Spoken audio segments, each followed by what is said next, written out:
And welcome to the Chords podcasts.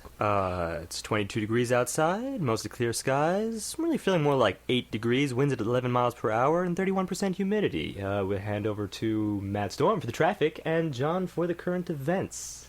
Q. Well, the current traffic in this living room is non-existent. There are no cars and no moving vehicles of any kind. I noticed that. John? In sports, we find ourselves with really nothing to talk about. You were current events, not sports, damn it. Alright, that's alright. Yeah, but there's really nothing outside of sports I care about. And current events is the I gave you too broad of a category. Yes. Okay. You didn't have your research. I hated that. I need the who, That's what, when, alright. where, and why. No one's listening. Nobody yet. ever understood In the why. morning cast. In We're not the morning cast, yeah. Well, technically, we can be the anytime cast. We can be the anytime cast. It's the midnight cast. When the only people Late listening cast. to are tired, drunk, or stoned. Or all Don't tell three them at when we once. record. It's not fair. No, that's It's not fair to someone. Who? Someone. I'm sure someone cares, and it's not fair to who Yeah, cares. that's right. You're being mean to Jeff. I'm sorry, Jeff. There you go. We'll do this I better apologize, for you. Jeff. Jeff, John is apologizing on my behalf, on everyone's behalf here. So before we get into this week's album, I know that you wanted to talk a little bit, speaking of current events, about the Grammys last night. That's right, John. You totally could have stepped into the Grammys. I know, two cool could've. events, two big cool I events. myself did not watch the Grammys because I was too busy going to Nerdioki with our old friend Joe Rude, so I missed out on the Grammys. But apparently some exciting things had happened. A few, anyway. Well, let's just say we reviewed several of the albums that were there, which is, of course, we try to have a healthy mix of what's relevant and what's a little bit off the wall. In terms of what's relevant, we had Macklemore and Ryan Lewis there, nominated, and I believe they won several categories, and Daft Punk, Random Access Memories, which we also reviewed. They won Album of the Year. It wasn't our album of the year, but it was their album of the year. I understand the appeal of Daft Punk. I really do. Sure. My thing with that album was that it was just, it was a little too retro. So in many Yeah. ways, it's like, I could see it winning back in the 70s, but, you know. It would have killed in the 70s. Exactly. It would have made disco cool in the 70s. The other thing is it was a nostalgia album. They were spending a lot of time, I mean, especially with that Giorgio's Yeah. more. Oh, that's still one of my favorite songs on the record. It's just so great. Well, it's how they got started, Yeah. which is I almost want to take it as a separate thing and not as like a renowned, universal appeal album of the year kind of thing. Right. But still good for what it's worth. And you had mentioned that something interesting had actually happened with Macklemore and Ryan Lewis. That's right. In response to their pretty groundbreaking track "Same Love," featuring, I forget who was the guest star in that. Oh, I The can't guest remember her singer. name. She But was it was a singer. It was a lesbian friend of her, singer. a lesbian singer from Seattle, from Yeah. Macklemore's hometown, and she came on to do the performance right there. And then after that, it was in response to the song, the Grammy community came together and decided to actually marry several gay and lesbian couples right there in the auditorium. Ordained. And Queen Latifah was the minister, whatever you would say. She was ordained. She's ordained, yeah. Yeah. She can do it, apparently. Who'd have thunk it? That's actually kind of really awesome. Who knew that the Grammys would do something relevant? Yeah. Happens once in a while. Yeah. They were bound to do it by accident. Probably the first one that I've watched in, like, several years, and something relevant happened. I'm assuming that nothing relevant happened in the interim. Probably not, and Yeah. if so, I've forgotten already. There you are. I still hold grudge against the Grammys when they gave Best Metal Album the year that the Black Album came out to Jethro Tull, who are a lot of things, but not metal. Yeah. I could see metal leanings in Jethro Tull's music. Shut up, John. Granted, the bulk of it came out before metal was even an idea. Trying to think what else happened at the Grammys. We had several things. There was a pretty interesting duet by Pink and the lead singer of Fun, which I didn't expect, and that was probably one of the most impressive things during the entire special. It made fun enjoyable. That's the thing. Because I don't know, I go back and forth. I'm not really that big fan of Fun, but I have to say that was his voice really worked in the duet medium, in my opinion. Okay. Well, I mean, I'm a fan of Pink. As far as pop stars go, she's one of my favorite. We also got a performance by Ringo Starr. Wow. Eh? So Eh? exciting. Eh? Anybody? He's being showcased at the Grammys. He's going up in the world. Well, I wouldn't say showcased, but He but was they the had, introduction. He was there, and Paul McCartney was there, and Yoko Ono was there.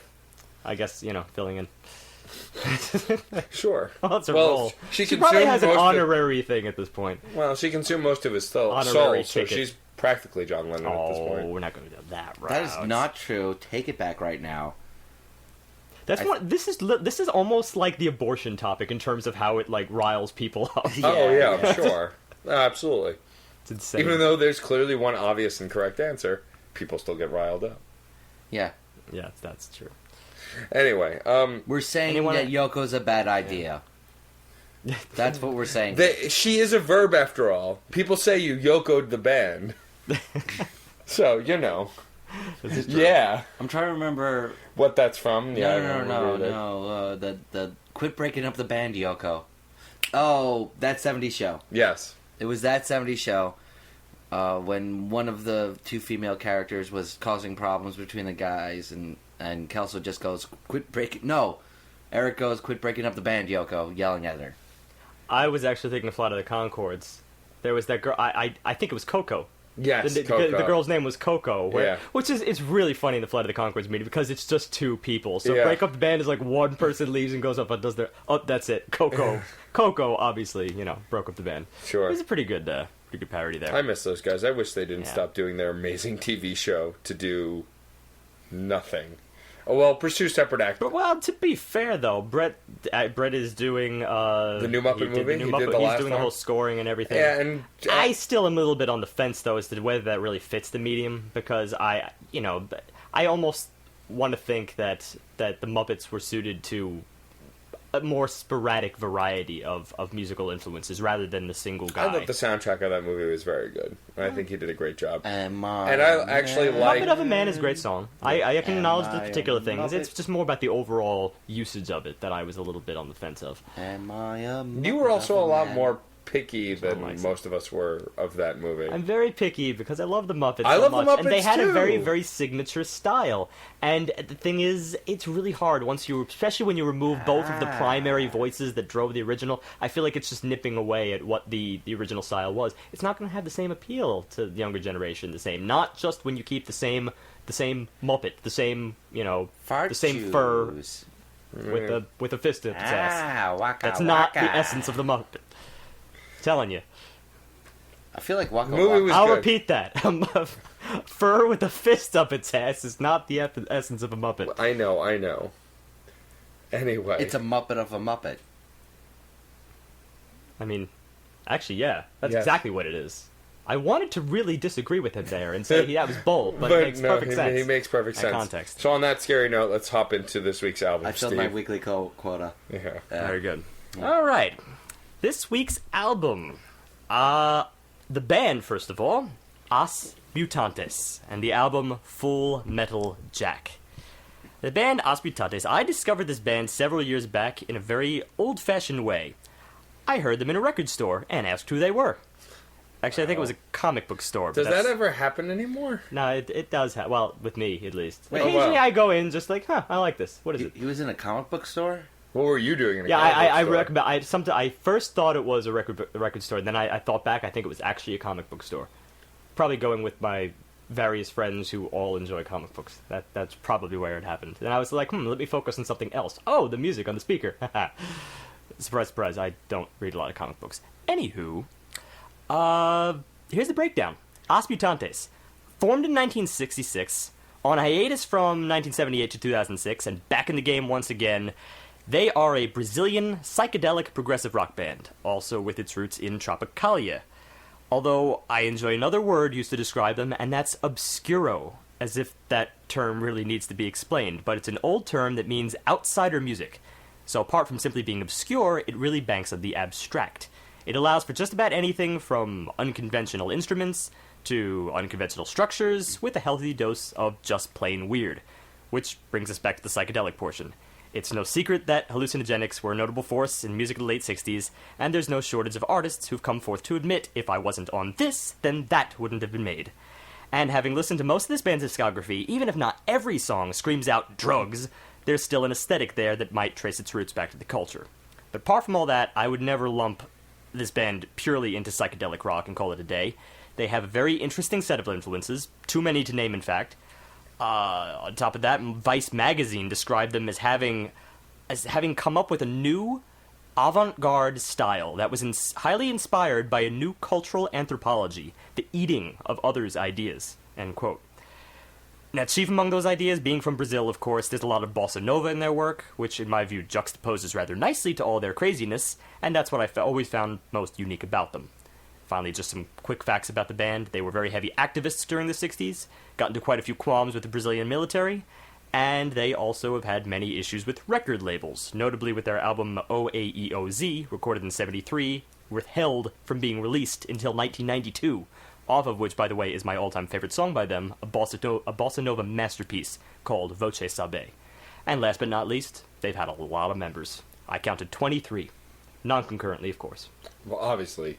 A revolving door of members, I guess. Yeah. Well, there is... I was thinking that, almost none of the originals were still in the band, but in fact, the creator, Sergio Diaz, I want to say, was the creator. He is still very much in the making. He might have been the lead singer, I'm not sure. Which might explain the rasp that we heard, if it was from a slightly older man. Okay. There you are. That brings us to their most recent release, Full Metal Jack, their second LP since reuniting. So we kicked this album off with a song called The Dream Is Gone. Yeah, I want to preface this by saying I don't really like this song. Well, I think we're all in agreement that it's not a very good song. After all of my holding up the band, this song was not a good start for me. The funny thing is, though, the song is called A Dream Is Gone, and it's a mediocre starting track for a band that's been around for a long time. That's ironic, isn't it? No, that's not ironic. That's just sad. The initial exposition of this song does have a good interaction between the bass and the guitar with a very plucky back and forth nature going between the two of them. Problem is that doesn't actually evolve throughout the song. It stays very stagnant. And the whole thing kind of just takes its cues from those two instruments and settles. It stays very, very safe from there and actually becomes repetitive. And repetitive is not something that you would really associate with any sort of psychedelic music unless you were really trying to hit an ambient type of psychedelic Yeah, especially music. Considering that many psychedelic bands get bored of their ideas. So Within 15, 20 well, seconds again, of starting them. I want to take a bit of a note off that, because actually you could go either way. Then again, if they're not bored of their ideas, they're forgetting how long it's been going on. Yeah, it's But either... this is the thing. This is not a very, very long track. My issue... So it's not really a matter of like, oh, that was an endless spell of repetition. It's more just that it was so dull from comparison to what I remember from their previous work. And I do want to say... one exception, and that was that Floydian chorus. Yes. Oh boy, that had some very interesting distortion work, and really was hitting sort of the wall level, which made even the verse and bridge work around it worse, in my opinion. And it did, because when you really consider how separate they are, the verse, it's almost like a Rod Stewart song. The way he sings, at least. Maybe it was just that resonance, that rasp that he has now, is sort of Rod Stewart-oriented, or even like Willie Nelson or something like that. Just very kind of soothing, almost lulling. It's sad, it's kind of whiny. I mean, of course, the dream is gone. I guess that's probably the point, but the way the verse just trudges along, there's a bore factor here that unfortunately trumped my sympathy that I should be having for this character. There was no emotional connection to this song, mostly, again, because it was so slow, and it was just very hard to connect with because you're bored before you can get anywhere with it. And for an intro track, this is a very poor choice. It's like... Well, that's why I'm going to say up front here, so we don't get too deep into this. This is almost the opposite of what I've experienced previously. This is the complete opposite of everything that we've had. Like, a good song at the end of a crappy album, we had that a lot in terms of our reviews. I think this was actually a crappy song in the beginning of a good album, right? Instead of having the the good song at the end of the crappy album. This is a crappy song at the beginning of it is the exact antithesis in many ways. It really made me disappointed because from here it is all uphill. Maybe that shouldn't make me disappointed. Maybe that should be alright, it's uphill. But it's not like it's uphill from a stagnant place. I really don't like this first song. I think it had very little character to it. No, yeah. It was uphill from no place. Yeah, it was uninventive, it was boring, it was slow, it was unengaging. It did introduce one little element, and that's the accordion. Which has also been used better in other places. But it also that's a one redeeming factor outside that chorus. It just shows that you're interested. You're getting something a little different. As far as mainstream goes nowadays. I'm coming from the nostalgia factor, so I also came in and said, well, this is not what they were. So my heart also kind of sank when I heard this first song. But luckily it was uphill from there. And I do have to give, as what John said, I do have to give him some credit. The chorus did have some power, especially with the line, half the ship is wrecked, can't find a hatch to safely hide the waves. That had a very nice melodic rise just at that moment. But apart from that, the whole, verse, chorus, very conventional for something that I just described prior, a band that had its roots in defying the conventional. Yeah. But, fair enough, though, this was an intro to an album, so let's see where it goes from here. The next song, Full Metal Jack, the title track, it was a coin flip. Went from tails to heads here. You got something really, really interesting in this beginning. That very, very lovely bass. It was grungy. I enjoyed it immensely. Storm, what did you first call it? I said it was almost gross, disjointed, sleazy. It had this very kind of gross feel, the overall emotion of the song. I eventually came to the conclusion, hearing the song, that it reminded me very much of this Aqualung kind of emotional connection. The sleazy guy you want nothing to do with who's up to no good. See, in terms of the theme behind that song, yes, I completely agree. Yeah. In terms of style, it went down a different route, that grunge, almost emo field, because it's very depressing, even especially when you look at the lyrics, too. But before I get into that, it's the distortion and the feedback that paints the backdrop. That's what really makes this unsettling. And the organ, too. There you go. Hey. That's what you gotta get. That ominous organ work, because it wasn't the high, happy, praise God type of organ. This is the dirgy kind of organ. This is the slow, melodic, kind of creepy organ working here. And it just meshed with that bass beautifully to really do a great job of making you feel unclean. Yeah, and keeping with the dirge concept, let's look at these lyrics now. It's pretty graphic, and also in the style that he's singing. I mean, it sounds like, again, his rasp definitely helps with this delivery, but it sounds like someone who's almost speaking from beyond the grave, and in fact it's the opposite, he's about to die. So, you get the beginning, yeah, I'm gonna die, shot in the gut, my blood is everywhere, my 2 legs are gone, I don't feel a thing, I won't see my daddy no more, I still have to kill, my weapon is filled, the enemies all around.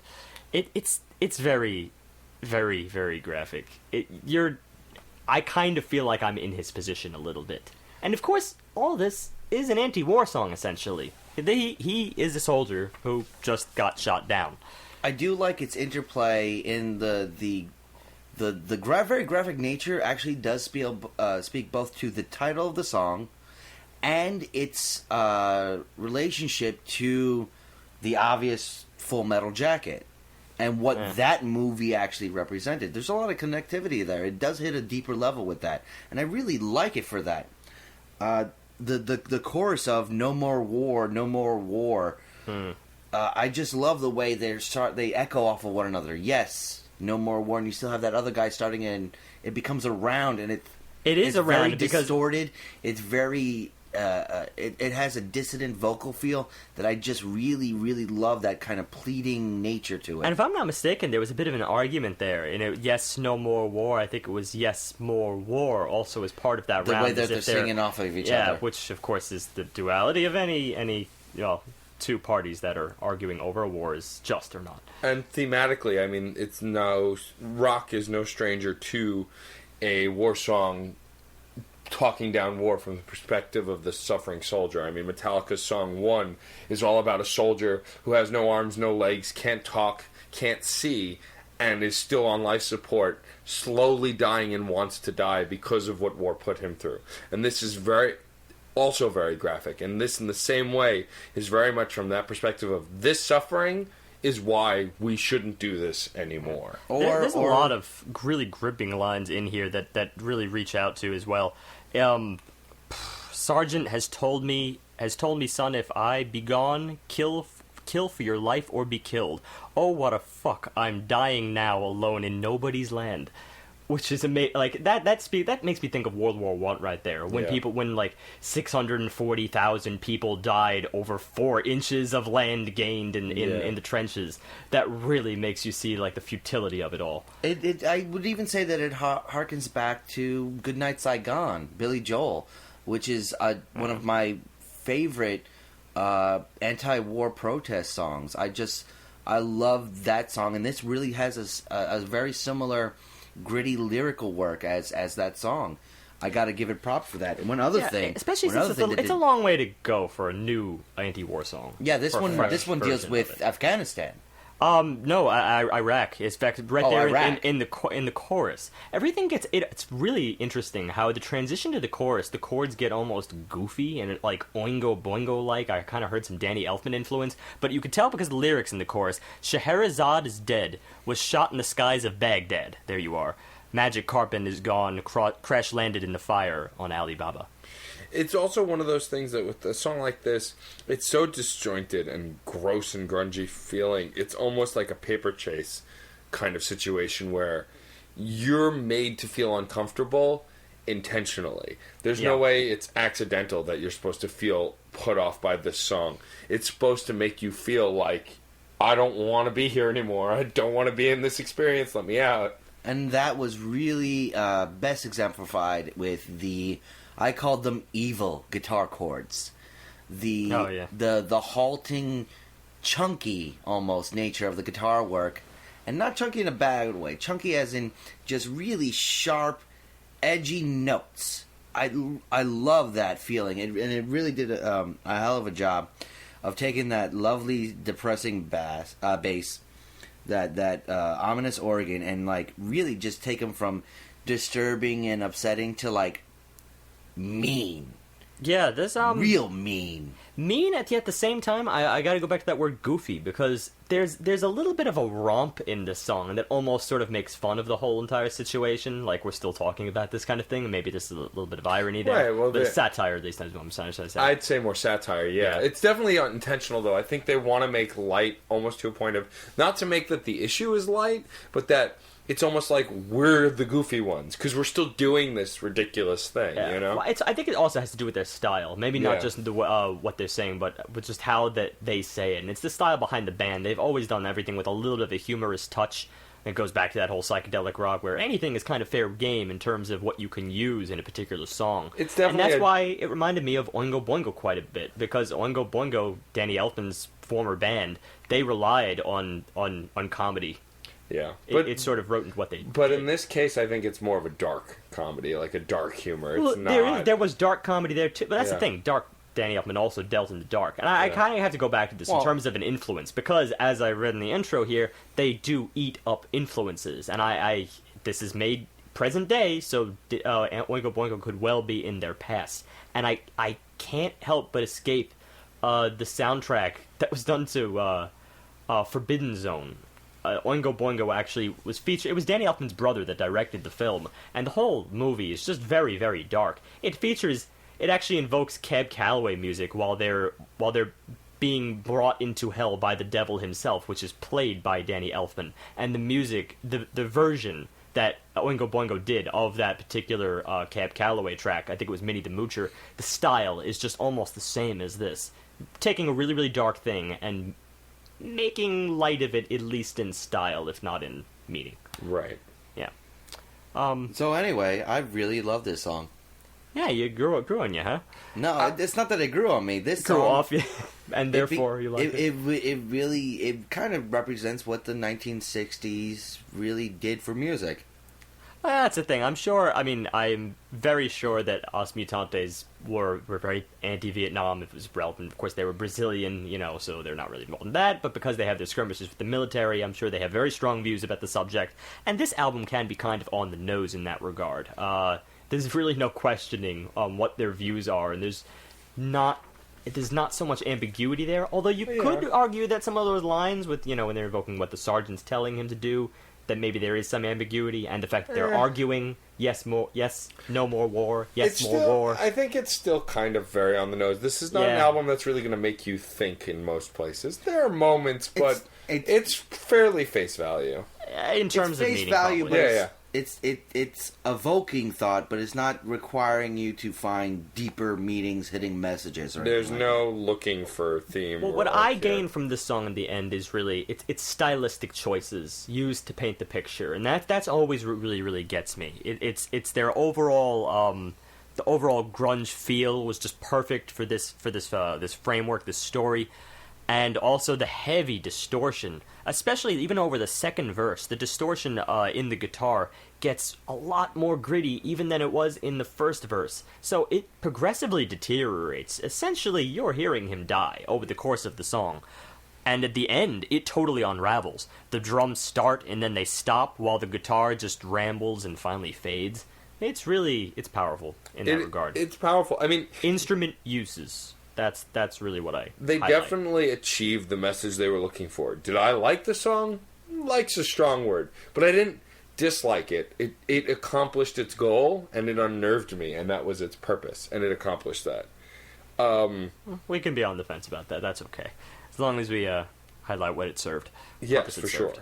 The third track, Piccadilly Willie, however, takes the band in a direction that I was expecting it to go based on what you had told me last week. This song feels very much classic rock, almost a Ted Nugent kind of, romp kind of rockin' song. It's got, and I know it comes a little later in the song, but I'm so excited that the organ comes back again, but in a completely different and wonderful way in this song. I'm saying the organ served as the dirge for the previous. The organ is much more of just an instrument here. Just straight up. I mean, it's not using to paint a picture necessarily. It has solos. It is an active participant. So we get on a primal level. I felt exactly what you felt in the intro.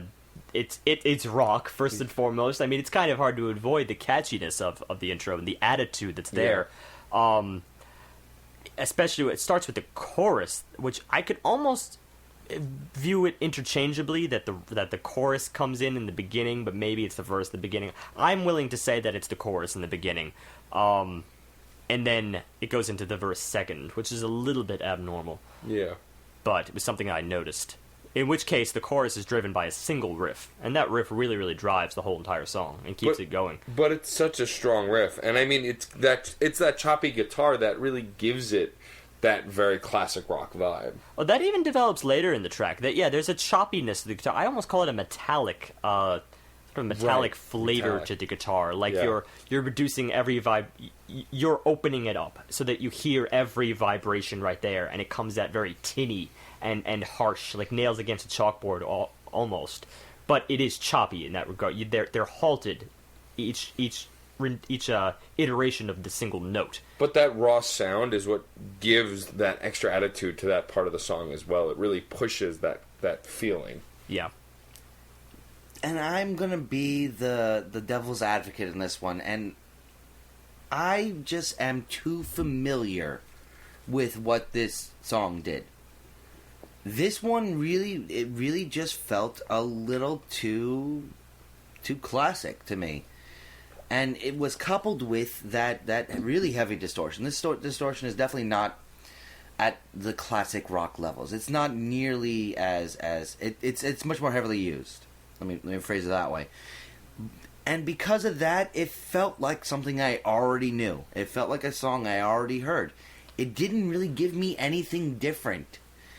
Because even the first two tracks at least felt a little bit fresher. This one felt a little stale to me. But see, there I'm going to disagree, because I think the way you're the way you're defining the use of distortion, that's something that I don't think was really as present back in old school classic rock. But the Things way- were crisper back then, which Exactly. means it makes me see this as a different style, slightly using the framework, of course, but it adds its own touch that I can't call it anything but original. Well, it's almost, to me, it's almost like they took a plain old 1960s classic rock song and replayed it, reinvented it, but didn't actually make something new. So now there, I This- just disagree I entirely. disagree I don't completely. First of feel- all, it's not a 60s I don't even think this sound. added. Yeah, it's not a 60s It's not. style at all. It's more 70s leaning 80s. I mean, it's got Yes. that Ted Nugent. Like I said, I compared it to Ted Ted Nugent is not a bad comparison. the more I because think about it. he was tail end of 70s, very heavy 80s, very in your face rock, cocky rock, cock rock, if you will. It was, but Yeah. seriously, it was very much a boasty rock sound, and that's this song to a T. Absolutely, I don't see that sameness. I'll push it into 70s for another reason too. Maybe I don't know. Maybe I'm in a Muppet mood today. But Dr. Teeth and Electric Mayhem. Oh, sure, This yeah. struck me. It's to like paint a picture that you find in the original film. Yeah. As they're painting the bus. Yeah. It had almost the same exact attitude as that song. Well, same tone, sort of. It's in that era. But from what I was listening, from my point of view, instead of adding to it, the distortion was a distraction.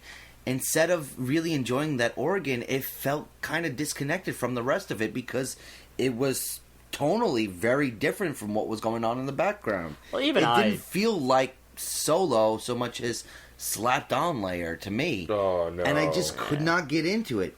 It feels like a song I know that was wounded, that was broken in some way. I just can't get on board with this song. It doesn't keep me engaged as even the previous two tracks. Then then that's just all it's coming down to is taste, because I have no way. This isn't one that I'm going to say musically they're still very very up, bringing up their snuff. This is still better musically. It's evolving into more complicated, more craftsmanship. I just really didn't feel anything on this one. Because I can't even begin to say that this is worse than the first track. There's no way. It's just not possible. I think it's, as I said in the very beginning, it's been uphill from the first track on. Yeah. This song is definitely a much stronger competitor for what these guys are capable of. There's any number of nuances I could point out in this song. I mean, just in terms of the opening chorus, they say you love me today, they say you love me no more, and then that ha ha ha, that the laughing that decays chromatically. That's such a creative use of that sound bite. And then also you find during the verses, you find that like there's a single guitar note that sort of hovers above everything else that punctuates it rather nicely throughout the course of the track. That's something else. I don't hear that too often. It's little nuances I think that really take it out of its era. I think take it into a more modern, perhaps more structured, more well thought out track. That's why I just framework. I see the classic rock element, but in a more general sense, it's just rock. Well, and I also see that, while I could see the pieces might be something that's been done before, it's the way they were brought together in this track that makes it unique, that I heard much clearer on a second listen. That's actually a good explanation for what it seems to be coming so far in the beginning part of this album. They really do a great job of being a chameleon, of pretending to be one type of music. Well, that's the thing. They've been doing it for 40 years. So, even in the 60s, they were borrowing genres right and left. So you'd think they've kind of had their knack by now. Granted, there was a hiatus there, but I'm sure they didn't stop playing in the interim. They're kind of pros at it at this point. I don't get that sense that, we come across a lot of albums where people are trying to experiment. Sometimes they succeed, sometimes they don't, sometimes they barely succeed. Like Paul McCartney. Paul McCartney. Here's the thing. Yeah, Paul McCartney, a lot of artists try to dip around in several genres, and it's just sometimes you're better off pursuing your own niche. And yet these guys' niche has always been everything. That's what they do. And that's a great explanation for Ganja Man. So the fourth track is just that, dipping into different genres. Just before you jump ahead here, we do have a transition between these two songs, and it's worth noting because it's something we get a little bit later. It adds an element to this album. It's a sitar solo, That's essentially. right. Yes, I had Not forgotten a that. solo Yeah. so much, but more used as an ambient drone. It was more sitar outro, I'd say, than a solo. Yeah, it's an outro / transition. I think Yeah. it serves to. I don't think it would have mattered necessarily if you put this at the end of Piccadilly Willie or at the beginning of Ganja Man. Ganja Man. Yeah, It But could have been in either place. what- I think. there's what- that woman who echoes Brazil. There Brazil? is one thing. This song, this piece, would have been done as a separate song by modern day standards. Yet, this is what they used to do. Your standard record would have done exactly this. You mean added a random instrument and thrown it No, in there no. between? Put an interlude at the end of a song instead of as a separate piece. Oh yeah. Then that's definitely indicative of early rock, or classic rock. I can go a couple ways with Ganja Man. On one hand, it's a very standard reggae song. I don't think they're really doing anything particularly crazy. At least at the outset, they're not doing anything particularly crazy with the reggae. They got rid genre. of the metal drums, and they're using a more classic style drums, which does actually change the style itself. Just by doing that, you do get a very different sound from it. Yeah, but initially with the vocals, it reminded me very much of a Bob Marley style song. At least vocally, the way he was singing and the chorus, the way it was kind of. I mean, maybe that was the goal, but yeah, I think reggae period was the goal. I think a much more general form of reggae was Probably, yeah. And just, but you could, at least in the opening chorus, you just get that sort of C major, F major. It's a very happy, uplifting, which is what reggae is at its soul. Pretty much, just yeah. Everybody chilling around. It is the definition of easygoing. Exactly. It does move certain places, though. When you get to the verse, okay, it's still pretty basic, although it does have a very strong bass to it. We start going we go to the relative minor. We're in the A minor, and then we go to the 7 chord. It just rocks back and forth between A minor and G major. And this is coupled Something to with- talk about lyrics here. If you want to chime in first. I want to chime in first. Yes. I do enjoy the sporadic single note guitar work that they're throwing throughout all this. It adds a nice extra layer of texture that you don't get with a lot of reggae style. They don't use guitars that way. Not often enough for my taste. I don't know. That wasn't. That really didn't stand out for me. I remember what you're talking about, but to me, that did me, fit. that fit actually- very, very easily with reggae. That was nothing out of the left No, field. to me, it was a little bit different, a little more stated than what I would normally expect. All right, maybe that's a taste thing too. I still think the intro is pretty basic from a music standpoint. It's just, all right, Mutantes is doing reggae now. From a lyrical standpoint, this is strange. Thomas Jefferson will raise from the dead for a new revolution. The Kennedys will come back to us out of their deadly reclusion, marching down with Luther the King across Pennsylvania Avenue. I believe it's a fable of some kind, where you take all this amalgam of major players in American history or world history at large, and they're all coming back to do what they did best during life. It's a kind of interesting idea. I suppose a reggae backdrop is pretty useful setting for it, because it's very much, kind of grab hands and sing Kumbaya sort of thing. Or, it's got that steady beat that can be used to march to. Maybe march to quite loosely, but there's still movement involved with it, a progression involved with it. There is a progression. And that's what I'm going to get to. Is my favorite part. The of the whole bridge. song. The bridge. The space bridge to awesome.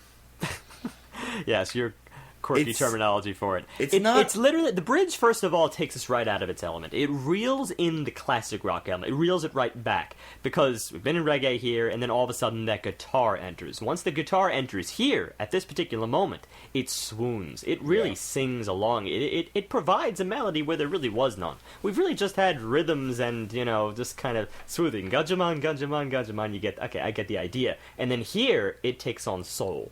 It becomes space rock. A little and bit. That's it definitely has a more vast and spacey feel. Which in is that awesome, moment. because I think Jamaica should have a space program, because that would be out of this world. But but the combination of that really steady beat with that uplifting, just pure uplifting, you're already going happy, but just rising guitar work really does something different and does something special. Yeah. I mean, even from a chordal standpoint, this is a very, very interesting bridge. I mean, bridges are always supposed to do something sort of interesting. But maybe it was just refreshing considering we came from such a safe verse and chorus. Again, I'm not generalizing anything about reggae, but reggae really is not trying to be out of the box. There's a lot of reggae that I've heard which is just very comfortable being in its niche, and I think this song at least was no different. And then when we get this bridge, it's a sudden shift, and I think any sudden shift is worth noting, because first of all, we move up to D minor, we go into A minor, and then we switch to this sort of, I want to say it was actually, I believe it was a G minor 7. I'm not positive about that. But at that particular moment, that serves a very interesting role, because the 7 chord in here, where everyone just joins together to sing freedom, and it's a choir, actually, it steps in there to say that. So it almost, even that in itself provides soul to the existing verse. So, freedom of some kind. It sort of combines all those different things. Okay, Thomas Jefferson, Martin Luther King, the Kennedys, for whatever have you. Now, it boils down to freedom. So that's the point of the song. Again, soul, a point. That's all I'm looking for here, and I guess it provided me that at this point. Otherwise, I might have passed on this song. It might have been fairly average. But, awesome bridge. So. Well, yeah, they did something a little different within a song that could have been repetitive, but it's what made it stand out. And they do that a lot on this record. They take pieces that on their own might have been very run-of-the-mill or standard, but combine them in a way that makes it stand out and gets your attention. And this song definitely did that. And the second time they bring back the bridge, it was even more sexier than the first. Just noted that. The whole guitar and basic reggae rhythm, they blended a little bit more together. Yeah, they let them go. They let them off their leashes even further there. Yeah. Because that's the whole thing. Neither piece really goes full the genre it represents. It still has a little bit of a backpedal to keep it from being just a true reggae piece or a true space rock guitar. Yeah. The other thing is that this is not really trying to do very much in terms of verse work. I think verse 2 actually just repeats the exact same lyrics of verse 1. Yes. It's really just a reiteration. This one was about the instrumentation, not the lyrics, clearly. No. It was about the message, the short, sweet, to the point, repetitive message. Yeah, freedom, universal, everyone should be free. There you go. Okay. That's it. It wasn't complex. Yeah.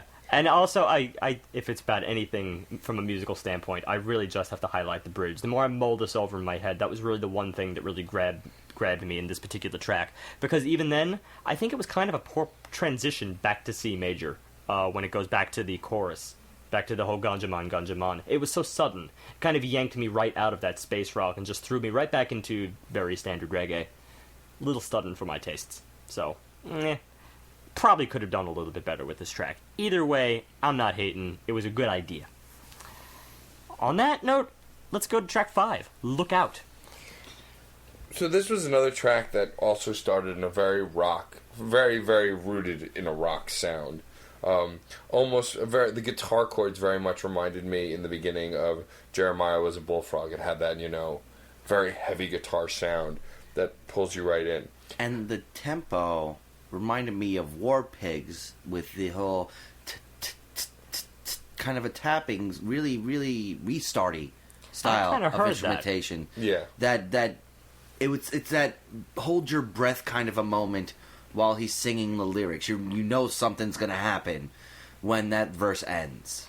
However, the song very quickly does something decidedly not typical for rock and roll. There's this Native American chanting that comes in after the first time the verses sound that kind of threw me the first time. I kind of did an audio double take, since you can't really do a physical... Well, I guess you could do a physical double take at your computer or speakers. But I did an audio double take. I kind of went, yeah. What? Wait, what was that? And then it came around again. And I'm like, oh, okay, that's different. I mean, yeah, I would say, even with my experience with this band, that I wasn't shocked, but even I was shocked. Because it's not, it almost seems there's a campy. Native American, he just steps in there just to go, hey, it is campy in a way, but I kind of liked how it was used, because this track was much more, this was even a simpler message and a much more lively, less lofty, more lively, and that was just Stay out of my way.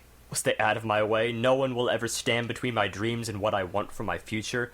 And it was so uplifting that I almost accepted whatever they threw in here because the song had motion. It had a lot of motion to it. I wanted to just get up there and dance with this. Right, but as if the Native American chanting wasn't enough, then in the chorus work we got what Steve kept calling the chipmunks, which was a vocal manipulation at a very high pitch, and it made it seem even campier, but still added to that uplifting feel. It really did seem like a rock track for some kind of kids show.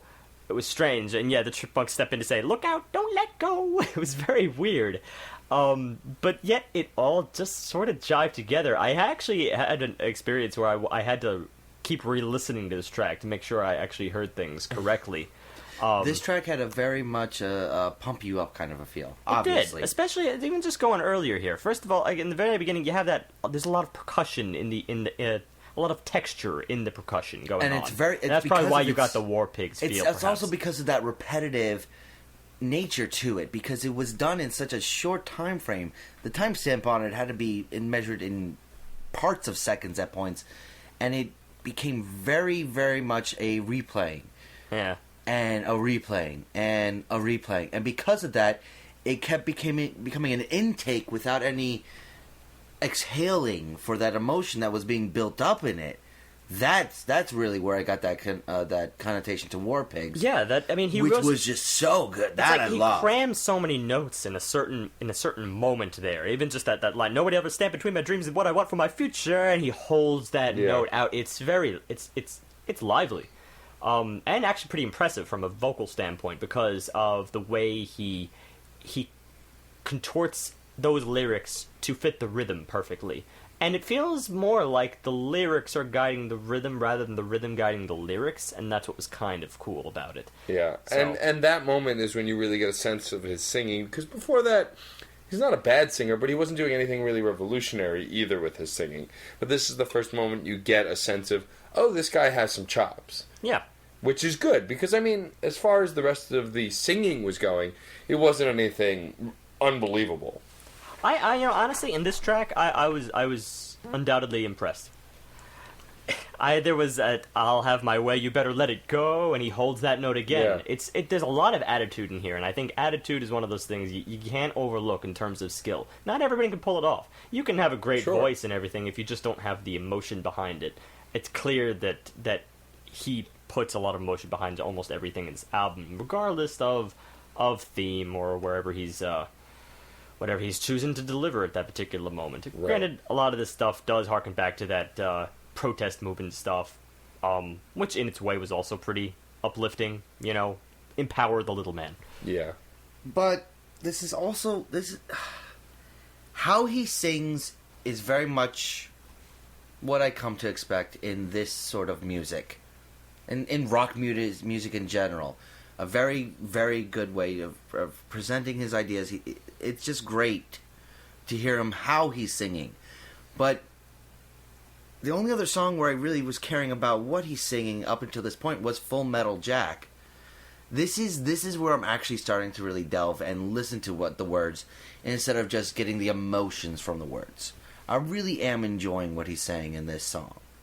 It's a little bit more colorful. In Full Metal Jack or Lookout? In Lookout. Oh, okay. Yeah, it's definitely one of those ideas that anyone can relate to. But you start talking about the future, and it's hard to really look away and be like, I'm just not on board with this. Of course you're on board with this. If you care about your future, you're probably going to be on board with this. You have to have a heart of stone not to.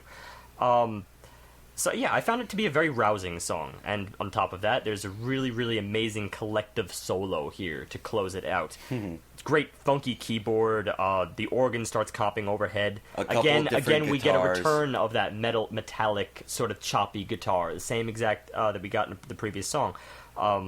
It's sort of a trading of textures all throughout. I really thought it was impressive. But the guitar in this song even took that choppiness and metallicness to a next level. Like, I really got a sense of what you were trying to describe, there were certain moments that got so distorted it almost sounded like a screaming Dalek. If you're a fan of Doctor Who and sci-fi, this computerized sound that the Daleks have when they attack and when they say exterminate, the guitar almost mimicked that audio quality, which was really a neat effect. This is now a sign. When you struggle to describe what a certain sound is, it means something new has definitely been achieved. Look at all the words we're throwing around to try and get this single side. I mean, hopefully one of these is reaching through to the audience, but of course, you got choppy, you got metallic, you've got Dalek sounding. I mean, it is a very unique sound. I think this is where they show their colors in terms of composition, by using instruments in a very, very unique way. So, let's move to the next. You descobri. So, do we know what language this title is? This is Portuguese. Portuguese. So, and Brazilian, of course. This is where they continue to spin on their heels and dive headfirst into another genre. But that's the thing. This is the genre they are much more familiar and comfortable with. If you could perhaps pigeonhole them into something that they do have background knowledge and excel, aside from the various things in which they've accumulated throughout their entire career, bossa nova really is at the heart of Brazilian music. It's original to the country. Almost nothing else like it exists elsewhere else in the world. And yet there was something here that was added to it, and I found a little bit of Indian traditional. And I'm not talking about Native American traditional, I do mean India at this point, because we get a percussion sound here that's so unique, mostly because it's pitch percussion. The effect is almost similar to tablas, the Indian percussion instrument, which does change pitch when you slide your finger across. So there's a very similar resonance there to that, but I also don't want to rule out that there could be a plucked instrument that's going along with it in addition. It's actually kind of hard to tell because it's such a fixed roll, and the phrasing of it is so crisp, it actually plays tricks in you, kind of like sounds bouncing off a wall. But I want to guess that maybe there's a cello plucking along with it, because cello is used later in the verse as an accompaniment, bowed in that instance. And this song was probably the hardest one for me to describe, because I'm going to use like 13 or 14 different songs to do it. It had an introductory build straight out of White Rabbit. It uses deep, distorted Beatles cello work. It uses Jethro Tull pan fluting. It's got a ton of Latin guitar work interspersed in a lot of the bridges and choruses. It's got a sitar towards the end, and techno in the whole mixing. There's deep electronica tones. It is an amalgamation of music. So you just summed it up for pretty much what you're going to be getting, but I still think all of that serves to deliver bossa nova. It's a very unique rendition of that time-tested style. But this bossa nova sound is, in my opinion, the first time they truly sound unique. They've had unique moments throughout the album, but this song is just so unlike anything I had heard before. I also am not a very experienced bossa nova listener, but I'm still willing to bet that this is unique even for that genre. You know what the most famous bossa nova song is? Girl from Ipanema. Really? That is the most famous bossa nova song that reached the States, for sure. Well, then I'm definitely sticking by what I say, that this song is a unique song even for the genre. Its sound is so specific in a non-specific way, if that makes sense. Yeah, bossa nova is a rhythm. It's a type of rhythm on which lots of jazz instrumentalists have just jumped on top of and sort of done their own thing with. So it is very, very flexible. But definitely those Brazilians still rock it better than a lot others. You know, it's in their blood. Who knows? But I am going to agree with you in terms of the album, especially. And if for a bossa nova aficionado out there, who knows? I mean, this could be right in the niche, but again, it's a loose genre. You can do a lot with it, and I still think this steps out of the box with that. But what's more important here at this particular moment is that it steps out of the box in this album. The album, which has thus far been some fairly familiar classic rock, this is what I want. This is really what I want out of this album, and in fact, this is what I always loved out of their previous work, such as Voce Sabe, the track I mentioned off of OAEOZ. It's a little disappointing that we have to wait till track 6 to get it, but that said, it's not like the previous tracks weren't unwelcome. Just, this is this was definitely something more unique that grabbed my attention for sure. I know. Yeah. I always appreciate not being introduced to something the best of the album in the get-go. I don't want to hear the best song to begin with. That's true. I'd like to build up to it, and I think this would have definitely been less impactful if I was starting with this bossa nova amalgamation fusion monstrosity. It probably would have gone over my head quite a bit more, and I don't think I would have enjoyed it to the same extent. It did really. The fact that it occurred here in smack dab in the middle as a climax, I think really promoted it. So yeah, so far I'm pretty satisfied with the album arc. If you simply scratch the very first track, which I think was very misrepresentative of this record. So I apologize to the band if we seemed we were smacking on it right from the beginning, but I just think it was a poor intro. In either case, there's another thing we should mention about this. No one has mentioned the female vocalist. Right. Probably the most important feature about this. You're not getting the main singer in this album, which I assume is Sergio Diaz, not positive. Either way, this female vocalist, that's enough right there to just send you into another land, because her voice, it's very sensual. It's very... again, since it's all sung in Portuguese, it keeps it kind of mysterious to the American listener. We're not exactly sure what all the lyrics are. You could only pick up like little things here and there, like Nove Cristo, New Christ, or whatnot. So there's probably some religious allusions. But the natural lilts and curls of the Portuguese language, which obviously are normal to Portuguese, they keep me very allured and curious, which makes this just the perfect middle point track. And then at the chorus, that's really where the song just took off, because it becomes even weirder for the sake of within the arc of the song. The acoustic guitar joins in. The mixing is spectacular. To listen to this on headphones, the way I believe there were two guitars. Combine that with the techno that John described, which isn't really techno. It's really just it's an electronica beat. It's almost just a painting, just a tasteful backdrop to the chorus. Yeah, I it's thought not it was techno. It's just a beat machine. It's a beat machine, but it's so unique because and it's very. I'm going to use that word that you don't like, but it's very properly used. Proper. It doesn't. Proper. What does it mean? Well, no, it's taking a very much an electronic noise and not allowing it to influence this very classic and very natural feel that they have going. Well, I should heed my own advice here, because certain words are just not apt to describe this song. Unique. What does that mean? Unique. It's very impressionist, to be honest. I'm going to use that word to describe this song, because it's ineffable. I can't exactly describe where I am. You could kind of go down the road of, well, space rock for techno. You know, when you hear that electronica whirring in the background, which is a pretty good way to describe it, I think, you almost feel like you're off the planet, like you're gliding across the cosmos or something like that. And it also, because of that whirring, that sort of cyclical fashion to that electronica backbeat, it almost seems to stand still and glide along simultaneously, almost like a stop-motion film. So, needless to say, this was a very visceral track for me. One thing to say above and beyond anything else is that it was gorgeous, and definitely something that engages you from the moment it starts. Yeah.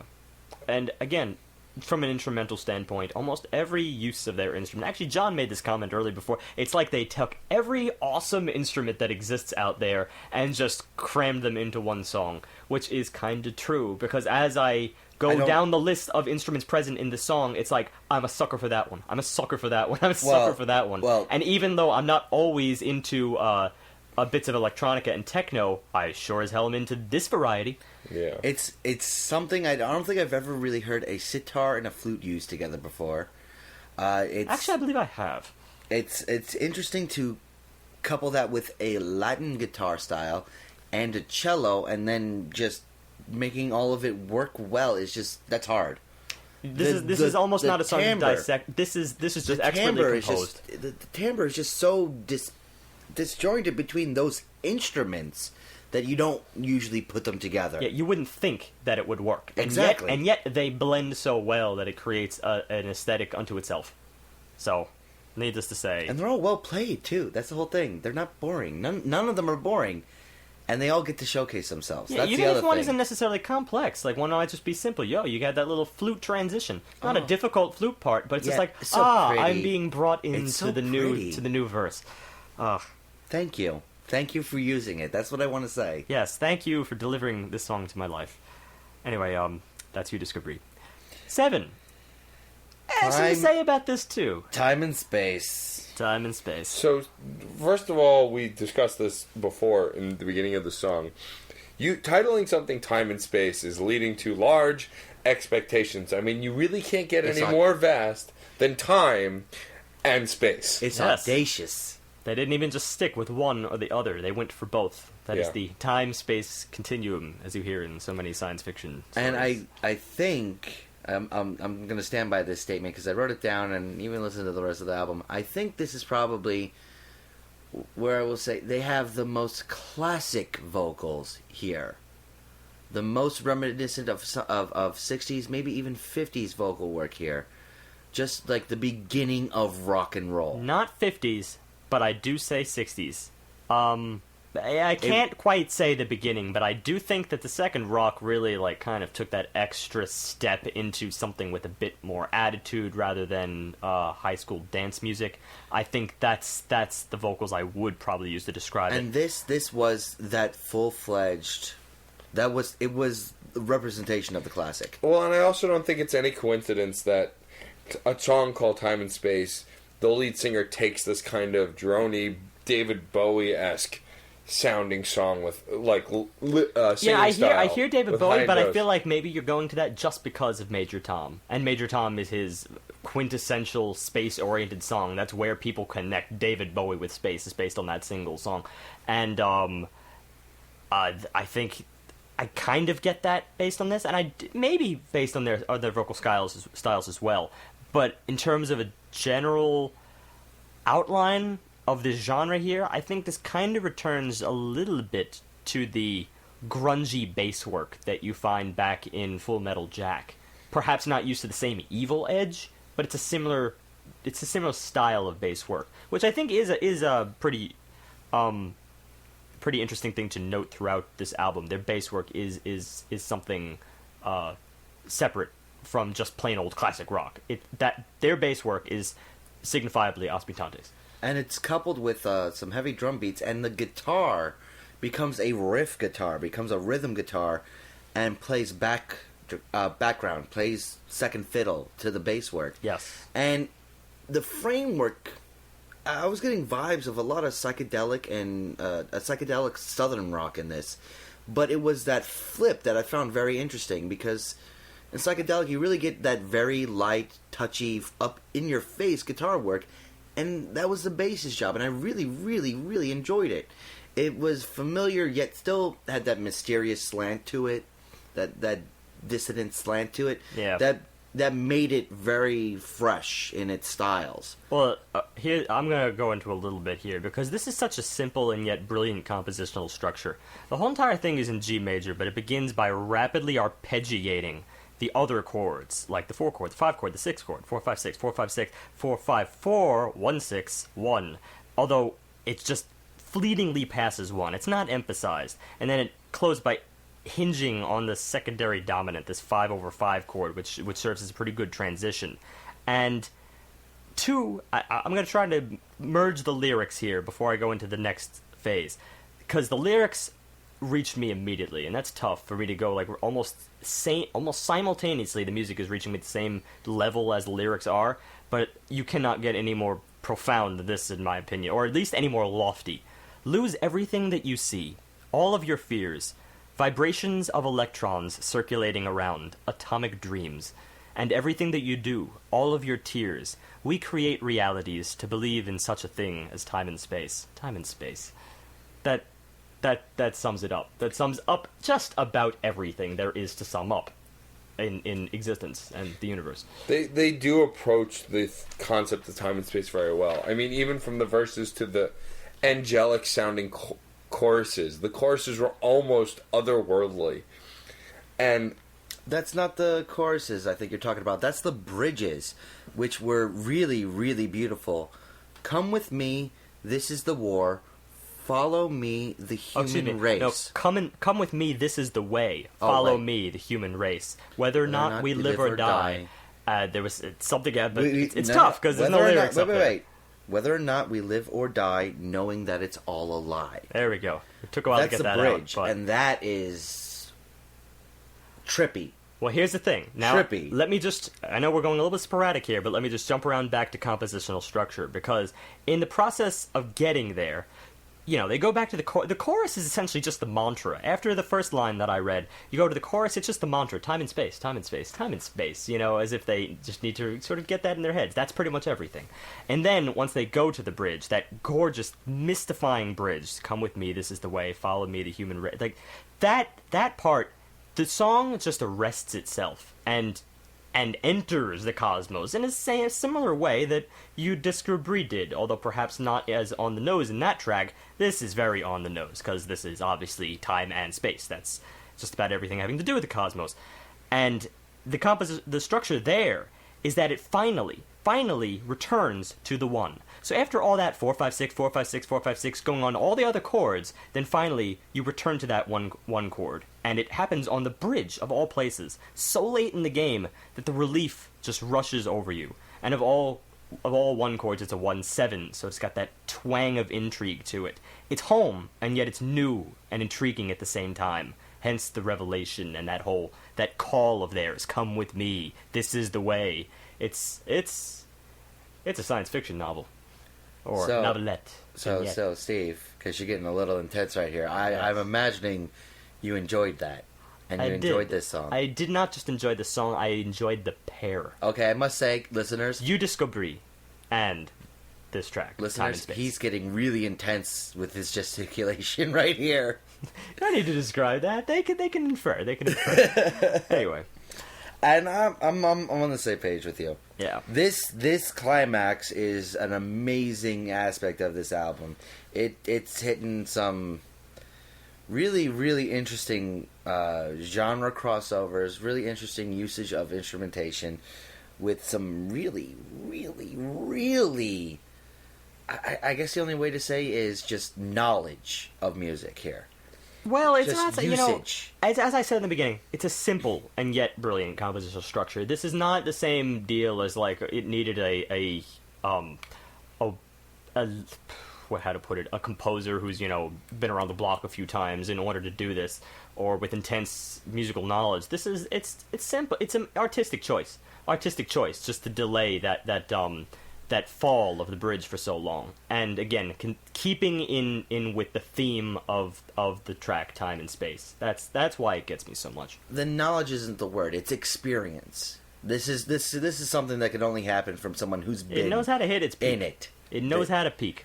It became a natural kind of composition. The album may not have known how to begin, but it knew how to peak. And I'll get back to this in my wrap-up. I do want to say one more thing about this track here, because it's something to note. The instrumental. The final instrumental of this track is pretty intense in of itself, but it's a little bit less lofty, perhaps, because it's kind of just this clapping and guitar, very Brazilian, kind of like You Discovery. You get the same Brazilian touch, very danceable.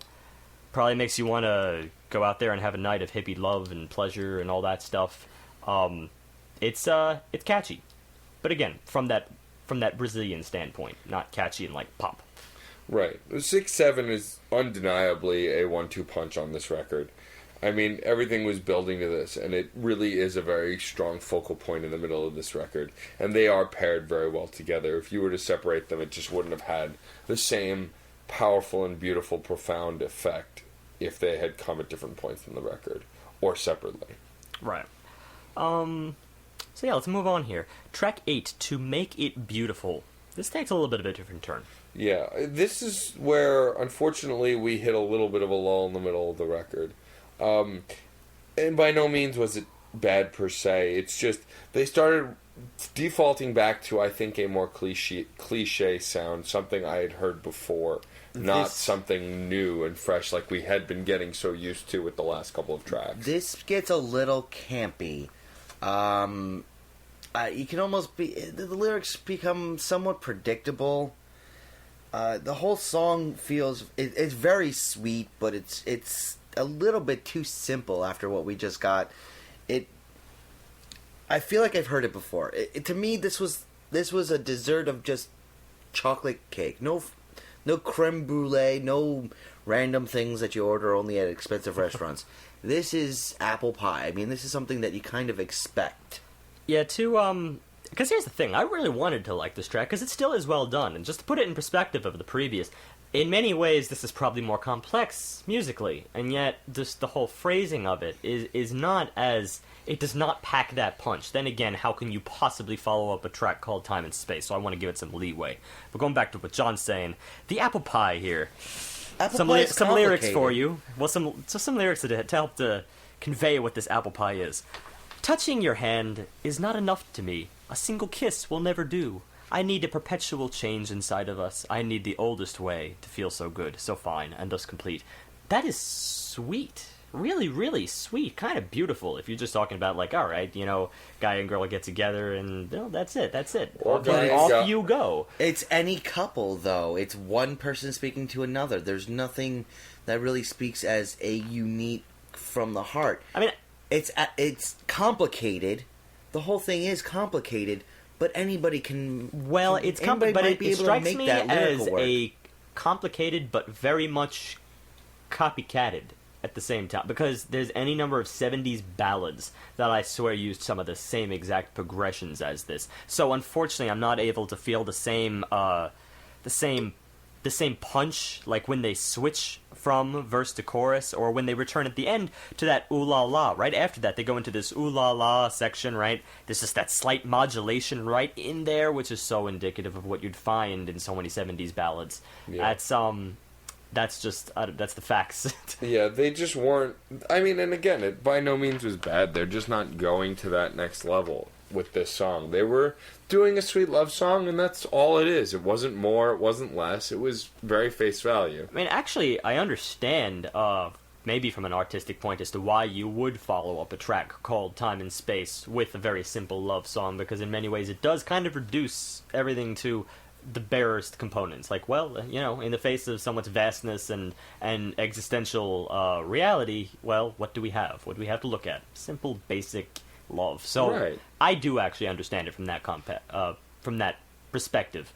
No, yeah, maybe this was a necessary step down, because it did still get stuck in my head after a while. No, and I mean this sweet beautiful love. I mean, when you're dealing with almost the crushing horror of time and space and how powerful and terrifying that can be, and beautiful, because I think actually that song was more concerned with the beauty of time and space. Of course, but still, time and space itself is just so overwhelming. Settling into something beautiful, simple, and lovely in front of you. I mean that's what everybody wants. Everyone wants love and to be loved, and to move in that direction actually makes a lot of sense emotionally, especially for an emotional arc. Yeah, and yet, if you boil it down to its basic components, this is still your good old-fashioned I want to get in your pants kind of song. Yeah. I mean, there's that in the end. I need the oldest way to feel so good, so fine, so complete.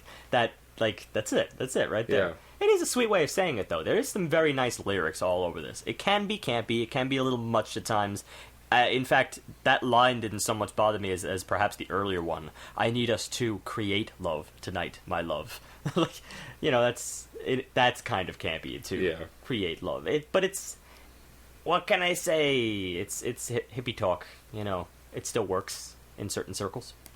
Speaking of hippie talk, track 9, Once Upon a Flight. Oh, I don't know if I appreciate that transition there, because I wouldn't define Once Upon a Flight so much as hippie, at least not in terms of the general subculture. Wasn't done making my direct connection. All right, finish. Because what I was going to say before you interrupted me was, speaking of hippie talk and drugs, there's no more drug-addled song, or a song that was probably influenced and or about drugs, than Once Upon a Flight.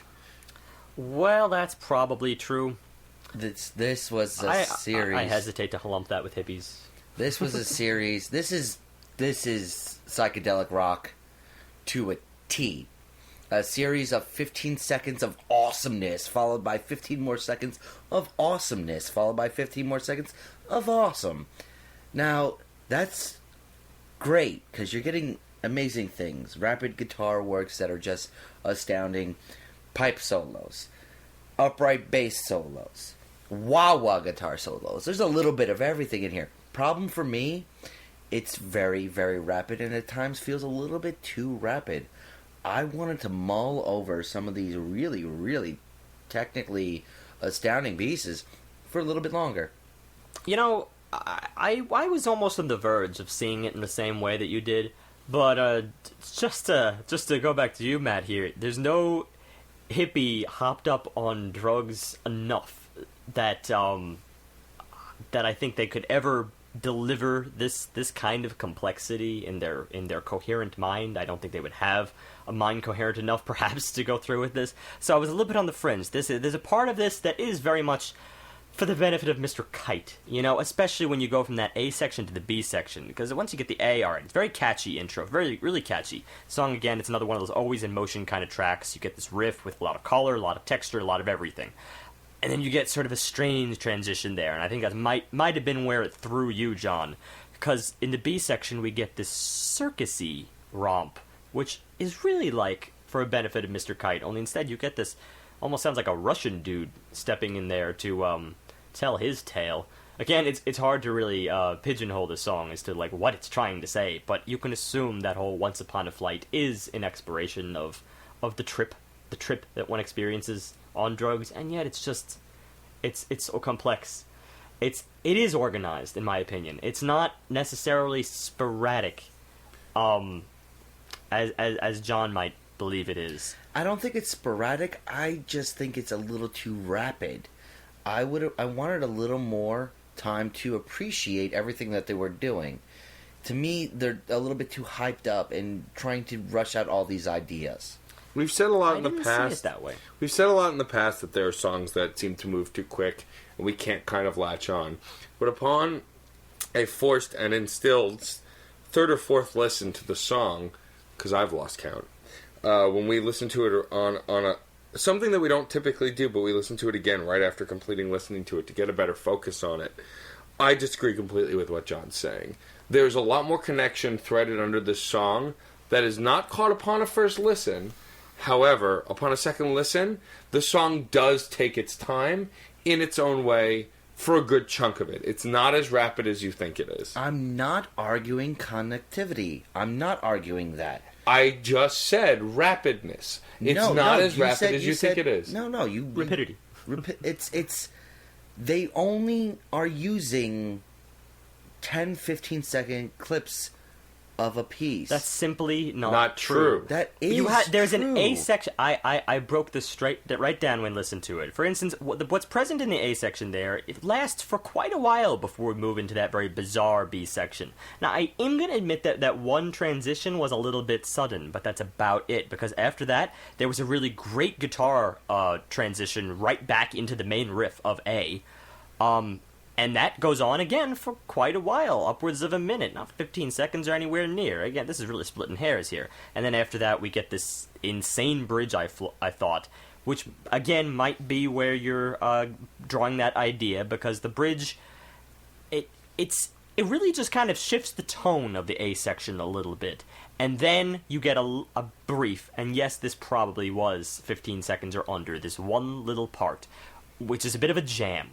A jam that's, I could define, it's a flute introduces it, and then there's an electric guitar there's an acoustic guitar, and then I believe there's even a vibraphone. I'm not 100% certain on that, but that's a very, very interesting 15 seconds, because they all get together to do this little singular jam, and then, yes, they are kind of gone right after they came. But that's about the only section. It's understandable why you would hone in on that, though, because that instrument combination is not found anywhere else within the album. So I'm sure it took you by surprise quite a bit, as it did me. No, there's other parts. Those transitions, those were my favorite parts of the entire song, and they were just too fleeting for me. That's really I'm honing in.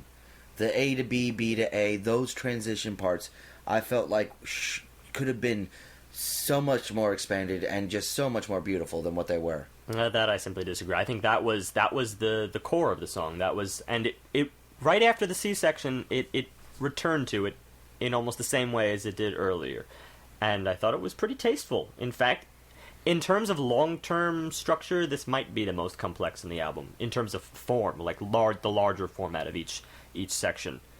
And to top it all off, we get a pretty incredible jam at the end, which is basically a simplified A section that's broken down into, you've got a cello, or it might be an upright bass, combined with a flute solo, and then you get the flute.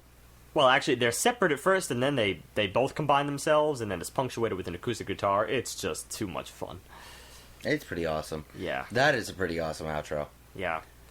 Probably the best on the album. That's where they would just decided to truly have fun. Yeah, that's the thing. I'm not always that big a fan of, like, jam bands per se, because I at some point I need structure, at some point I need something, but this band is not a jam band. They do have structure for nearly all their tracks, so when they decide to spend just the last couple minutes of a track jamming out, that's the time and place to do it. Give me some, what do you call it, fan service. I will say, as a person who doesn't really truly enjoy jam bands that often, on CD at least, and don't typically like jam outros, this jam outro was very well placed, and I did enjoy it in its context. Because typically, for me, a lot of jam outros wind, take forever, go in different directions, and I, like you, require a bit more structure when it comes to listening to recorded music. Jamming live, I love, because I love to see a talent of a band stretched to do all these different things. And that's always in fact, my best experience with the jam band has been live. It was actually the Grateful Dead, I want to say, spin-off band, as it were. Phil Lesh and friend, or Rat Dog was the name of the band. Yeah. And I saw them live at the Beacon. And yes, that was a very enjoyable experience live, because it just lends itself to live concerts so much better, jamming out and rocking. Because you're not, listening to headphones intently, dissecting everything. Instead, you're just kind of partying, and you kind of want to see performers partying too. I'm a little bit pickier about my albums. And this definitely didn't overstay its welcome. It was just the right size of jamming before going into just the right amount of jamming. Well, you don't want, like I said, I don't want jamming to overstay its welcome. It's most of the reason. Chris Farley and the Pepper Boy. Just the right amount of pepper. What we said before, it's not masturbatory. Yeah, it doesn't become useless. That's the A section lent itself to that riff lent itself to a jam so easily. And at this point, we're in the middle end of the album here. Yeah. So, and it goes into one of, I think it might be my most fun song. I really enjoyed what was going on here, because in Into Limbo, the next track 10, this was a stoner expansion dream. It was out there, and it's in the title. This became an idea of just really expand yourself, find the ineffable. I love that. I love it when you put that within the framework of classic rock, of psychedelic rock, of old school rock. You could almost say that it was the previous track, Once Upon a Flight, but with a message.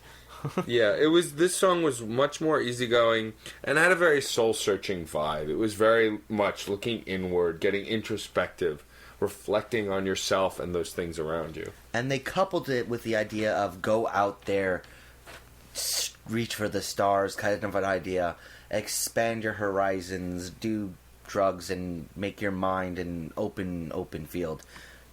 Inherent in that, letting the flowers grow, watching the sunset go, drinking the waters of your soul. Let it go. Just go. That's pretty beautiful in its simplicity right there. Especially like that term, drinking the waters of your soul. That's very, very visceral. Conceiving the soul as something that's fluid and always in motion. That's or something that can be drunk. And I really, really liked this in terms of message. I wasn't as heavy on it in terms of the musicality, perhaps. Sure. But heavier musicality... it's on the wind down here. No. Yeah. Heavier musicality could have actually hurt the message. That's true. It took a back seat. That's why I meant, comparing this to the previous track, that it's once upon a flight with a message, because if the flight is the acid trip, then this is more about, well, This what is are you the gonna, come down. what are you going to do with your life? That kind Right. of Well, thing. this is bringing you back to reality, but not in a sense of making you get harsh about reality. It's making you take a realistic look at yourself and what you have to offer. This is a good come down off of a trip. It's actually Yeah. quite introspective, especially considering some further lyrics here. Swimming across the lake, breaking the rules you make, painting the waters of your soul. Again, going back to that image. Not just drinking it, but painting it. It's really Hence the It's- soul-searching it's- vibe. soul searching and taking control over your life in a big way. So yeah, I quite liked this. It still had a very 70s feel to it. Yeah, It almost I kind of want to compare this very, very closely to track 8, To Make It Beautiful, which we were kind of ambiguous and halvesies on because of its familiarity, I think. And musically. this one's still familiar, but a little bit more expansive. And it's just the lyrics are a lot more evocative. And it was Evocative. Yeah, this is especially compared with you know, a love song. Even though I still think that To Make It Beautiful was well written as a love song, it's still a love song. At the end of the day, it has been done a million times. Yeah. Different ways, written differently, but it's been done. This, however, is a bit of a unique message. Well, and also, when you take something like a soul-searching song where you're forced to look inward, that's not going to be the same for anybody. Yeah. Everyone will view that differently because you're looking at yourself, and we're all special snowflakes, man. We're all different. There you What if, are. what if you were like put on this world for like a something to do, man, and then God was like, "No, man, no, you don't have to do that anymore, man. You don't have to do it." The I'm funny gonna thing give is, him a little more credit than that. But I was doing a lark. John was repeating something he's probably said No, a decade no. ago. No, no. this you know you're plateauing, man. that 70s show, Leo. If anybody knows that 70s show, Leo would have written this song. I mean, I can see that. I understand the reference point. you're Tommy making. Chong. Okay, all right. Tommy yes, Chong. I remember who he was. I don't Yeah. think he could have written this, honestly. It's still Tommy Chong. I guess he could have read it and been inspired by it, No, yes. man. But then again, I think many people would. You're like the son So- I never had. So now- Close that out. There's a really, really fine build at the end. It gets very dissonant. And it resolves really, really splendidly to a minor chord and fades away. So it's actually the only fade we have on the album. which lends itself very well to going into track 11, because I don't think there would have been any transition that would have done track 11 right. Yeah, because fades serve very well as a break. Yeah, and you needed a break before the song Bangladesh, very much invoking exactly what we got. The intro was A, gorgeous, but B, very specific to a sound that reflects a Bangladesh title that's attached to this track. Well, that's the thing. Just as I said there was Indian influence back in You Descobri, along with, of course, the obvious Brazilian influence, this track seemed to go more toward the Indian in that regard. And again, that's not new to this album. In fact, it's one little tying theme we have. Apart from perhaps the classic rock, there's that that recurring motif of the Indian instruments. You get the sitar and the tablas, and even if I was unsure about it back in You Descobri, I am nearly positive that it's here in this track, and some pretty awesome guitar skills just to open up, which they persist in this sort of cycle where the accents are the most important thing there. They always emphasize on the two, Yeah. every single measure, and the way in which that groove works together, it's very alluring, and perhaps maybe the most technical guitar work on the album, I think. Combined with some other pretty crazy technical elements. Aside from a really deep rumbly bass, you have this electric piano run, which almost sometimes it kind of sounds like a saxophone a little bit, but I'm pretty sure it's a piano. We're still on the fence with that. We're What not was the still other on the one? fence. Flute or clarinet? It's It the was phrasing of so these many different instruments. things. It's the way they record it. Sometimes it's just so right on that line. I But mean, timbres cross over quite a bit, so... The sound says saxophone. The speed says keyboard. It's just an amazing little snippet, and really Yeah, takes that That's perfect. takes Right. that Indian sound and turns it on its head. That's the whole thing. It's a completely different piece when that keyboard's going, without really varying any of the other instruments in it. Yeah. Well, that's something they've made a career of doing in this whole album, and I imagine the discography is taking these instruments and swapping them in a way that still complement each other, but make still the unique sound that they're going for. Well, again, just to go back to that track I'm promoting, Voce Sabe, off of AOZ, hui, it's hard to say. It actually means in Brazilian, it means the A to the Z, but that's O-A-O, they're words in there aside from just letters, and it ends up just being 5 letters. Point is, they're very good at guitar duets. Whenever, again, it's not prevalent in every single song, and I almost think that if it was, they would be superstars like Rodrigo and Gabriela, that kind of peak of skilldom. But maybe tasteful is better for them. It shows their diversity, because then once it comes, it packs such a punch. But this track, I would have almost passed off as as a really awesome instrumental, which would have been fine for me at this point of the album. Until we both heard those opening lines. The lyrics. It was me listening, repeating, and Steve typing this down. We needed to write these down. That's right. All those lives we have lived, birth and rebirth grows our steed. We are the center, the music, the spheres. We know it, but don't perceive. That's pure poetry.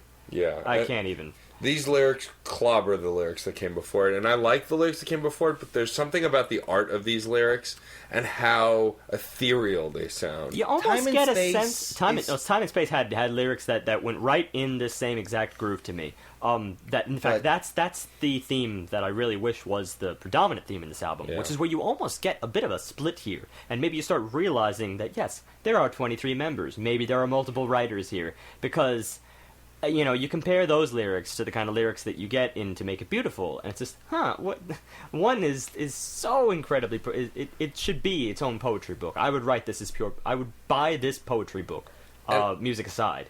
And it's just, I like also, to be a little selfish for a moment, my love of music, the fact that they're making this music and this focal point of all things almost is just so beautifully stated in that poetry, too. Well, this is also really niche-y, again, in terms of, not niche. No, actually, that's the wrong way to put it, because there's nothing less niche-y than... Classic rock? Than time and space, whatchamacallit, this whole vibe that they're getting at here. What I meant by niche-y is, at least it's something that reaches out to me, because I'm a science fiction fan, maybe. That's partially what gets me. I love that whole Isaac Asimov oriented way of unifying the world by invoking cosmic imagery, right? If that makes sense. So it's up my niche. Maybe it is niche-y, because simply not. You'd think it would reach out to everyone, but not everyone is into that kind of thing. I still think that's where they shine as writers, because that I don't find in tracks like To Make It Beautiful. I still end up passing off love songs as love songs, even as beautiful or sweet as they may be. But that's just a whole different style to me. This album is fairly split in that regard. And in this song, we get a thematic and a spiritual successor to the Northern Song by the Beatles, which is really one of their most esoteric and interesting pieces. That's what Bangladesh was. It was something that really just tried to be off the wall for the album, and did a great job of doing so. It kind of represents... you know what? I don't even know what it represents. I don't even want to know what it represents.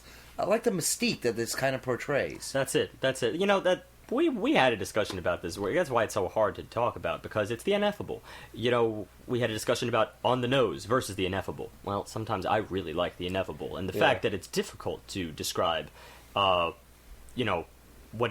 it means to you is sometimes a real perk about it, because it means they're reaching higher places. They're raising the bar, even if you can't always explain what or where that bar is. And in this case, I just like the fact that I can't explain it. Yeah. I enjoy... It's not unsettling. I'm not upset in any way. This is just something that I know every time I listen to it, I'm going to be looking at something else. I'm going to be hearing something else. Well, this song, like a few others, is about a greater sense of self, and then the things beyond yourself. Looking deep inside, but also looking beyond that. Yeah. Yeah, I'm not going to reach for the sun here. I think we've said all there is to say about that style. This song more we'll than come back anything to that else. in the wrap up. So let's just pause. Last track, False LSD. Beautiful closer, in my opinion. So I'm grateful that the album does not close the way it opened.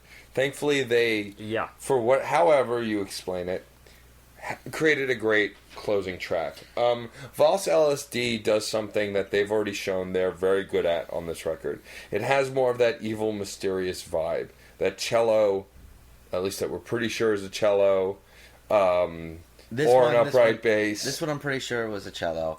But it gives you that... It had one feature, and that was the sound bite of the wind. Yeah. Which really just... It became a waltz of desolation. A man and a woman, I put it two ways. Either post-apocalyptic or... It felt like there was a storm a-brewing. You're dancing in the middle of Kansas right before the tornado hits. It was that kind of... scary. I mean, it was ominous, but it was also very theatrical. I mean, John even jokingly mentioned he could see Jack Sparrow dancing and singing to this song. But it does lend itself to a very theatrical or musical waltz Not and Jack movement. Sparrow. Jack Skellington. Jack Skellington. Jack Sparrow. Nightmare Before Christmas. Whoops. One of the Disney Jacks. You're close. You were close enough. That's funny. I've been further away. You're right. It really has that kind of... It has that kind of Tim Burton feel to it. It's... Old, good Tim Burton. Yeah, yes. before... It's funny considering you got the, what I termed the Oingo Boingo era of Danny Elfman in the second track, Full Metal Jack, and now we're really more at his macabre orchestral stuff, or at least in that vein, that style. It was a very, kind of a bleak way to close out, especially the use of cello here was especially gripping, but then again, that's been true throughout the album. I thought it really burgeoned forth in this track. Yeah. And maybe even it took on a role other than simply complimenting here and there and providing cool transitions. It was a real... character. Yeah, exactly. You're welcome. There you are. No, it was a solid close, and I mean, it was very engaging. It very much wrapped up, and yeah, it did seem kind of bleak, but I mean, a bleak end is still an end, and it felt like an end. It felt like it was culminating. It was macabre, and macabre does seem bleak, but it's not 100% that. Macabre is still a bleak art form, as opposed to just desolation and death. It still has character to it, and for that, I love it. I really feel like this is the way the instruments come together here, and this is the one with the male and female vocalists singing together, which adds a little bit more of an eerie nature to it than anything else in the album as well. Desolate just in the way they're singing, that it became... Well, what's the March of the Red Death? The Walk of the Red Death? When the death comes from room to room, I can't remember. I think it's Edgar Allan Poe or something like that. I'm not sure, but seeing as you... Death goes from room to room to room to room, killing the people there, celebrating being alive while the world around them dies. Well, that's what I get. Quite a fan of Edgar Allan Poe. But then again, As who am I. isn't? Yeah, I don't. Yeah. I don't actually think I know anybody who isn't. Yeah, he was pretty. not He was It's pretty macabre, universal. and macabre is one of the... Seeing as it's a valse, might you call it a dance of the macabre? Yes, Ah. yeah, there you go. But it's one of the Great piece, by the hardest. way. It's one of the hardest art forms to do without becoming campy, because it's just very easy to fall into a thriller kind of a feel, or a more generic horror kind of feel. No, this is definitely the track that gets the right amount of seriousness. That it doesn't take itself so seriously that it becomes parody, but also it stays loose enough that you can approach it and understand it. Yeah. I think it's time to close this up. So, We're all looking at Storm like, we don't want to go first. right, no one wants to go first. You So, go first. I mean, I'll be completely honest. Upon the initial listen of this record, I did prejudge it a lot, and I think the first track did affect my influence a lot in the beginning. I thought it was going to be a kind of very stagnant 70s to 80s rock album. but very quickly, as you go through the tracks, it does engage and change. I mean, there's a lot of unique here. Even though there are moments of very samey, not unique stuff, there's definitely a larger variety of things that are uniquely this band, or at least what I'm coming to understand this band is, based on the one record I'm familiar with, because I have not heard their other tracks. And again, though, irrelevant, we are rating it based on what this album is. That's what we do. I do like them best when they're doing something different or uniquely Brazilian or to their more ethnic roots. I mean, you know, the stuff that's so unique stands out so much better above the stuff that isn't. That said, though, some of the most powerful songs are the ones that were more reminiscent of stuff I've heard before. I mean, you can't deny the vastness and the powerfulness of Time and Space. And as a science fiction fan, but also as someone who just enjoys the big questions, and when music represents the big questions and the big emotions, Time and Space really knocks that out of the park. It's very much... I mean, you know, I like to compare things to Doctor Who because that's my, you know, one of my biggest sci-fi things. But Doctor Who does very much get you to have moments of going, huh, so that's the big picture. And Time and Space really does that. It just gets you to think. It doesn't matter what about, but it definitely gets you to think. And it doesn't need to do a lot to get you there. And that's impressive. And that's what impressed me about this band, especially when discussing it through. I honestly thought in the beginning it would be a 3, but it's definitely well above that. There are 3s we've listened to that don't get anywhere near as profound as this. That said, though, it's not a 4-5, because there's still just enough generic to hold it a little bit back, and with tracks like The Dream Is Gone and To Make It Feel Beautiful, even though it is a beautiful song, it's still just not enough there. I like love songs, and this is not a love song that's as impactful as others that I've heard. It's sweet, but let's just say I wouldn't put it on a mix for my girlfriend. Moving forward, though, even in the close of the album, it's just so powerful. It really kind of culminates the record in a way it failed to begin. The start wasn't so graceful, but it dove headfirst into its finale without issue. So it's definitely a step in a direction that I'd like to see a lot of other classic rock bands. One of our biggest problems with Paul McCartney was he was comfortable in his stagnation. And it's not to say that Paul McCartney's bad, but he was comfortable not really going to the next step. I don't know if this is leaps and bounds based on better than what they've done before, but I think it's an interesting direction, and I do hear a lot more modern connections than I had initially said. I told Steve off the air that it was stuck in a time capsule, but I'm disagreeing with that.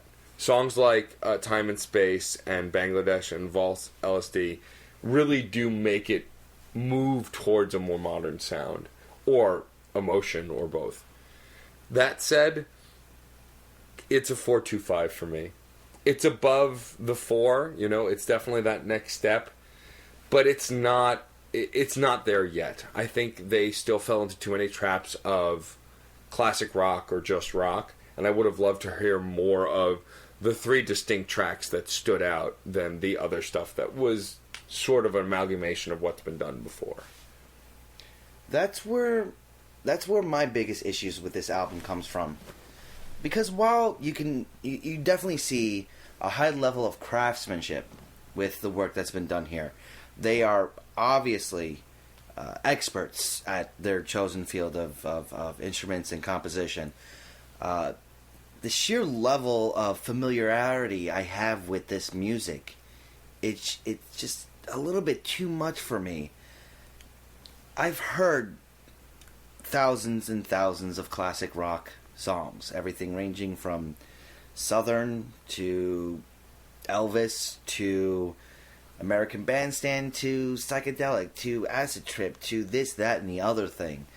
I've forgotten the titles of more songs than I can recall right now. Everything on this album, just about, feels very familiar. That's a positive and a negative. I know I've heard it all before, or it tastes that way, it feels that way, but the combinations of the different styles of what we would all put under the blanket of classic rock is what actually makes it refreshing. It's not 100% because of that. Because of my familiarity, I know that if I wanted to hear space rock or reggae, I can go to somebody else. When I want to hear something that's just interesting and off the wall, I can go to someone like Floyd. But here, it's like I'm getting a taste of everything that's been done in that era. I like it for that, but it takes a little bit away from me. One big feature that I liked is that some of the lyrical work is really excellent. It does hit those old school styles, which is what I measure every other music against. That's just personal preference. I like having politics in my music. I like having actual social movement in my music. And like you said, Storm, I like thinking. Thinking is always good. If you can get me to use my brain, you're already halfway to winning me over. It's a really, really good album. A little bit in the beginning, I wasn't fully on board with the distortion effects because it felt like they were taking something familiar and kind of taking a step back. But it grew on me, same way you did. A second listen was definitely something that solidified it as a better album than what I first thought. But I'm not going to go above a 4. This is a 4-star album. It's really, really good. It's just it's not groundbreaking. It's taking something and making it better. I don't feel like it's hitting the next level. Okay. I kind of see your deliberation here. The funny thing is that I didn't think that this review was going to boil down the question of familiarity so much. I didn't think that was going to be the biggest thing on the table. I thought maybe the weirdness, could rub you the wrong way. Who knows? But familiarity is a tough one because the more and more you alert me to it, I definitely realize it. I guess I always kind of realized it because here I am, even when I got into it, of course, it was still in the 2000s, and I thought, well, here's a band that kind of is of a prior time. They almost don't belong here, and yet I did see the uniqueness within that. So it's really, really tough. Because on one hand, you're right, that it's pros and cons. It's familiar, ergo, alright, it's not groundbreaking, but then again, I've always liked when people take old genres and spin them in a new way, with a new twist or something. And when I really look at the elements here, I think you're being a little harsh on the old and familiar front, although I guess it does really go song by song. I also want to talk about this album's position compared to their previous work, because it's pretty funny when you consider this as a band that has always been bent around eating up genres. That's what so many people have quoted. That's what he himself is quoted at. That they started off by just sort of consuming other genres and, in a sense, just throwing it up. That almost makes it sound really negative, like it's just a mockery of other genres. And yet there's something so artful about the way they choose these genres that I can't call it a mockery of any kind. They take these genres and they own it, and they do provide their own distinct element, and that's really what I love to see in art. Especially in the on the instrumental perspective, that's really what's going to get me. It's not just whether it makes me use my brain or not, because that's such a very vague thing with music. Not all songs need to make me think. Not all songs need to make me emote. It's usually one or the other. So it's that back and forth business. One more thing. The choice of genres present here. It may not be as broad as I originally presented it out to be, because the more and more I think about this, I don't think they're ever really going to break so far away from that classic rock base. I think if they did that, I'm not sure they'd be As Mutantes. They are the every genre of a certain time period with inclusions of the weird and the new. That's like the perfect thing that makes them unique. So I think I just outlined all the positives here. The negatives are when they fall below the mark in doing just that, that occurs in the intro for me. Really, really, really strongly it occurs in the intro. I take almost nothing abstract out of it, and abstract is what I love about Os Mutantes. Abstract and virtuosic, especially going back to the Voce Sabe piece I've talked up so much. Because the more I think about it, even going back to their previous work, there were songs that I kind of glossed over as well. Maybe they just weren't weird enough, or they didn't have that virtuosic. If you take away either of those two elements, they're not Os Mutantes. There needs to be one or the other. That said, the vast majority of these tracks had either or. I'm going to throw out a number here and just say 4.4. I know I'm going close to my smaller decimals here, but the reason it's not quite a 4.5 for me is because I know what I loved most about this album, and I know what I simply enjoyed. Os Mutantes is a band that I enjoy apart from those two elements. The insanely virtuosic or the really, really weird and abstract. If you don't have either of those, I'm just going to maybe enjoy it or maybe not even. And I find both of those elements, either one or the other, in most of these songs, and I find them both in You Discovery, Time and Space, to some extent, even the earlier Full Metal Jack, because it was just so off the wall. But it's not a song I would really replay night and day. And then finally Vals LSD and Bangladesh. Yeah, I'm sticking with that. 4.4. It could have been a fully formed album. If it could have been closer to a 5 if it took those ideas and made it throughout the album. But I know they're all about the showmanship here. It's just got to go for those groundbreaking moments. So I guess I kind of am in with John in that regard. I want more of the groundbreaking. That is what I want from them at the end of the day. I mean, at the end of the day, that's why my rating was where it was. Yeah. Because, a band like Steam Power for Giraffe, for example, who is the poster child for my 4.5, they are constantly breaking ground and doing unique things and being themselves, but still doing different things. It's like when we reviewed Chick Corea, where this album right here, this is classic rock. Chick Corea is jazz. Yeah, that's not a bad comparison. Actually, I did consider that album when I was going through this, especially during moments like You Discovery, because of the bossa nova element. And I think Chick Corea has himself dabbled in bossa nova in the past, the jazz work. So it's just like there are moments there where, yeah, Chick Corea is going to burgeon forth with like that first track I found really groundbreaking in the Chick Corea album. But then the rest of it is like, okay, it's jazz. Yeah. Definitely virtuosic. Does it have the abstract? Does it have the weird? Maybe not. Is it that next level? It's gonna be good as long as it has one of those things. Sure. It'll be great if it has both. Yeah. That's definitely fairly accurate. Yeah. This album was just a little bit schizophrenic in that regard. Not in terms of arc or theme. In arc and theme, actually, I think it was very unified. And artistic goal, it was unified. Yeah. It was only disparate in those two things. And it was actually along the lines of the arc of an old school album. I would compare this to every single aspect of this album really does scream 60s and 70s, with little dabbling of the modern. And I have to say it's hard to do something refreshing. That and again, way. if it appeared at the time, it would have owned. Owned the time period beyond that. This. I'm going to go out and say this is better than a lot of the stuff that did come out at the time, which may have been held really, really highly for that context, because for a person at the time, alright, yeah, you never heard anything like this, but boy, they never would have heard anything like this. Yeah, no, that's definitely true.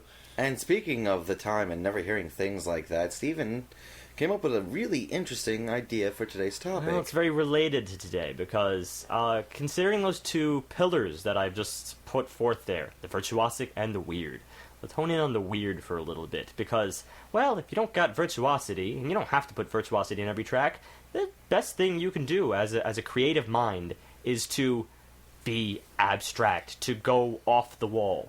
And, well, historically, especially within, and we don't really know how long it's been going on, but we can at least mark the time period since hallucinogenics really came about as a popular substance in subculture, that it's been the inspiration for many people to pursue that abstract, that weird factor that would separate themselves from the group.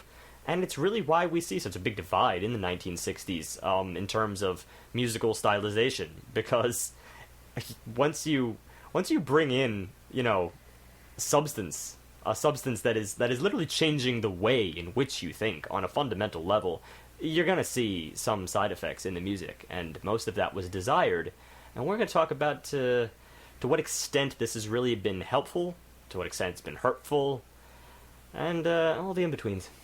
And one of my favorite poster childs, so to speak, of the use of drugs and making it into psychedelic rock and all that, Jim Morrison, who is... yes. He's one of the greatest poets of the 20th century. Maybe, in my opinion, the greatest poet.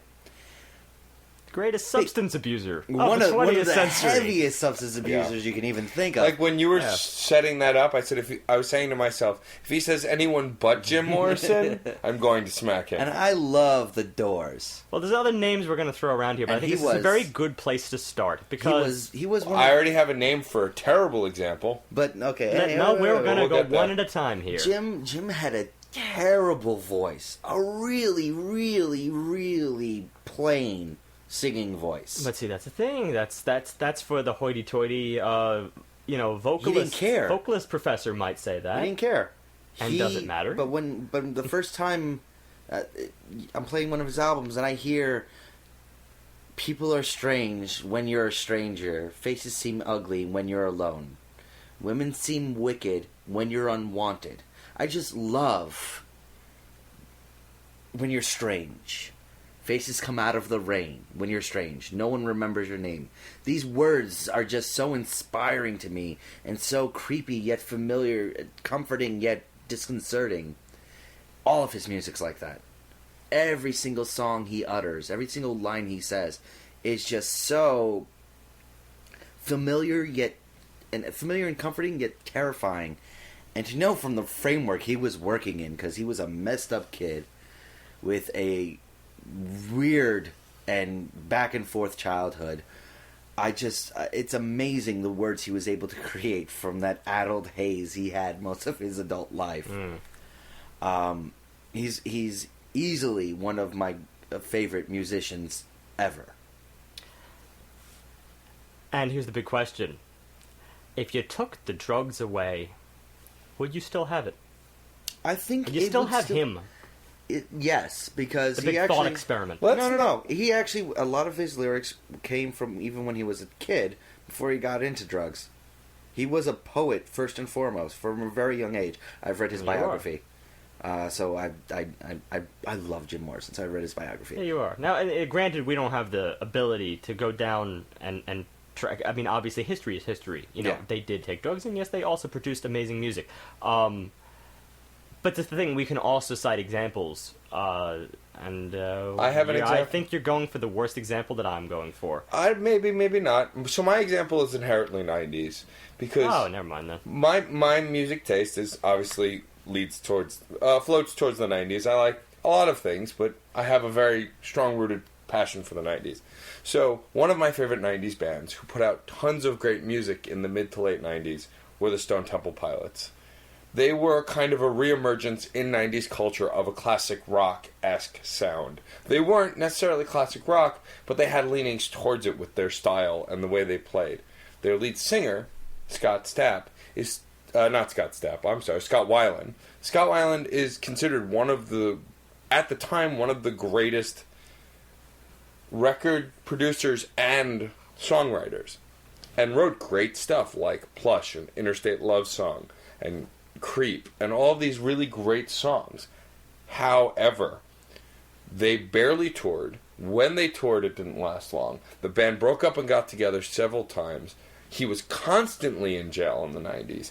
And then in the 2000s when they got back together, ultimately the band is now touring without him and with one of the singers of Linkin Park, Chester Bennington, because of the drug abuse. while it helped him create some great art, it also completely derailed and hindered this band. That's the thing, you don't even know in that instance whether it helped him create the great art at all. It may have purely been a detractor at that point. And it's unfortunate because there's talent there, and he's produced tons of records on his own without his band, and they've created such great music, but at the end, I judge and dislike him for it because he's taking away from my enjoyment by being an asshat and not being there. I mean, the band's broken up and got back together just because he was in jail so much. That's the thing.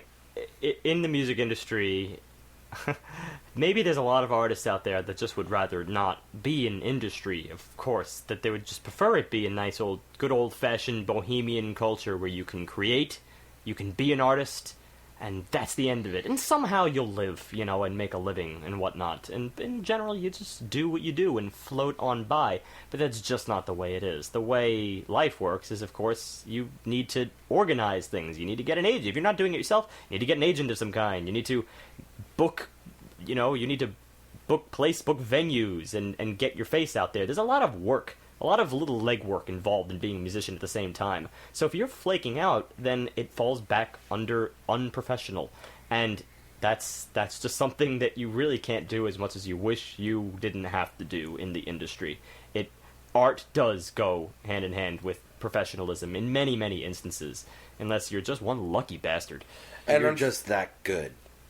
And unfortunately, though, the thing about him and the Stone Temple Pilots is I've seen them in concert several times, and they are an incredible band live. And when he's clean, they are at the pinnacle of their game and of music. They have done some great stuff. Oh, STP is freaking awesome. But the problem is it's so short-lived. They go on a tour, he binges again, and he's in jail. Or he's just out of commission. And eventually it becomes personal to me because I take music personally.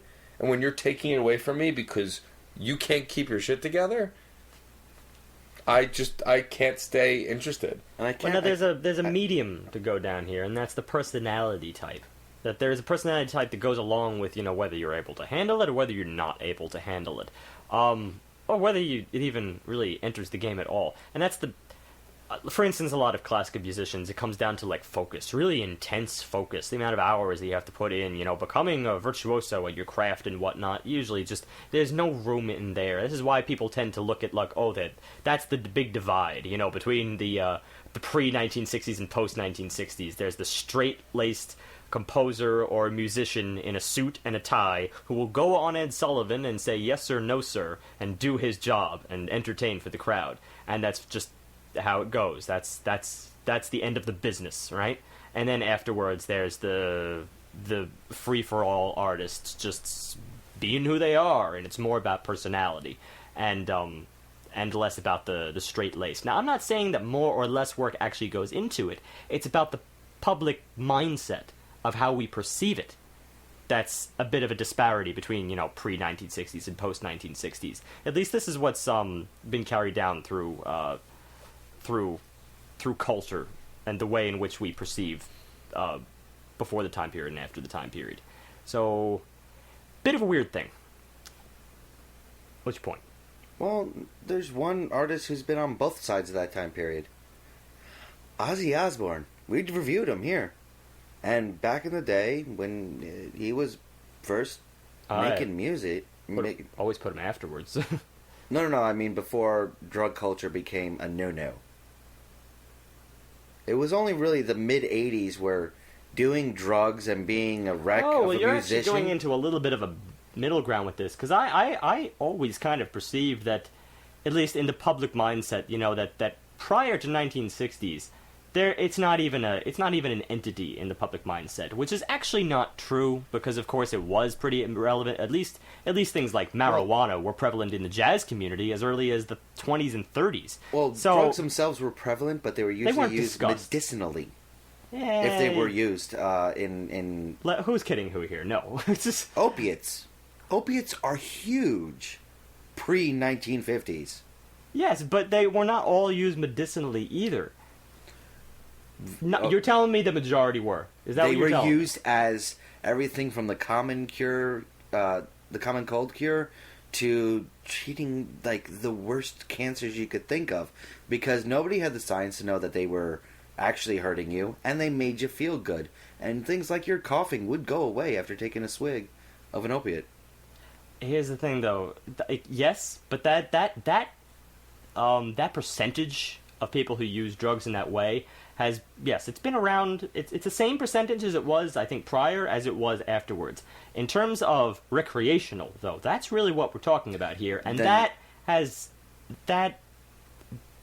was prevalent beforehand. It just wasn't as discussed.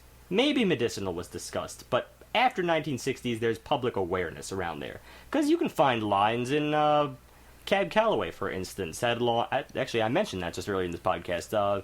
Minnie the Moocher, I'll show you how to kick the gong around. That was actually an expression for, hey, come and smoke pot with me. That was right there, in a song made 1933. It was there. So it wasn't like it wasn't present. But my point is only that it wasn't in public knowledge. In your typical white class, middle class community, it's not a thing. You know, people don't do that. That's way on the other side of the coin. And then 1960s comes along, and there's this push of acceptability, and the idea that your musicians are doing it. You know, you don't perceive them as the suit and tie people. You perceive them as people who are always having crazy parties and always on that stuff. That becomes the public mindset of rock and roll post 1960 whatever, because there's not really definable dates on these things. But I think we can probably blame the Beatles for a little bit of that. Well, and I think there's no greater divide in an artist's discography than early Beatles to later Beatles when you're discussing the influence of hallucinogenics. Yeah. Because you're talking about an incredibly short span of time, really. 10 years. 10 years, that's it.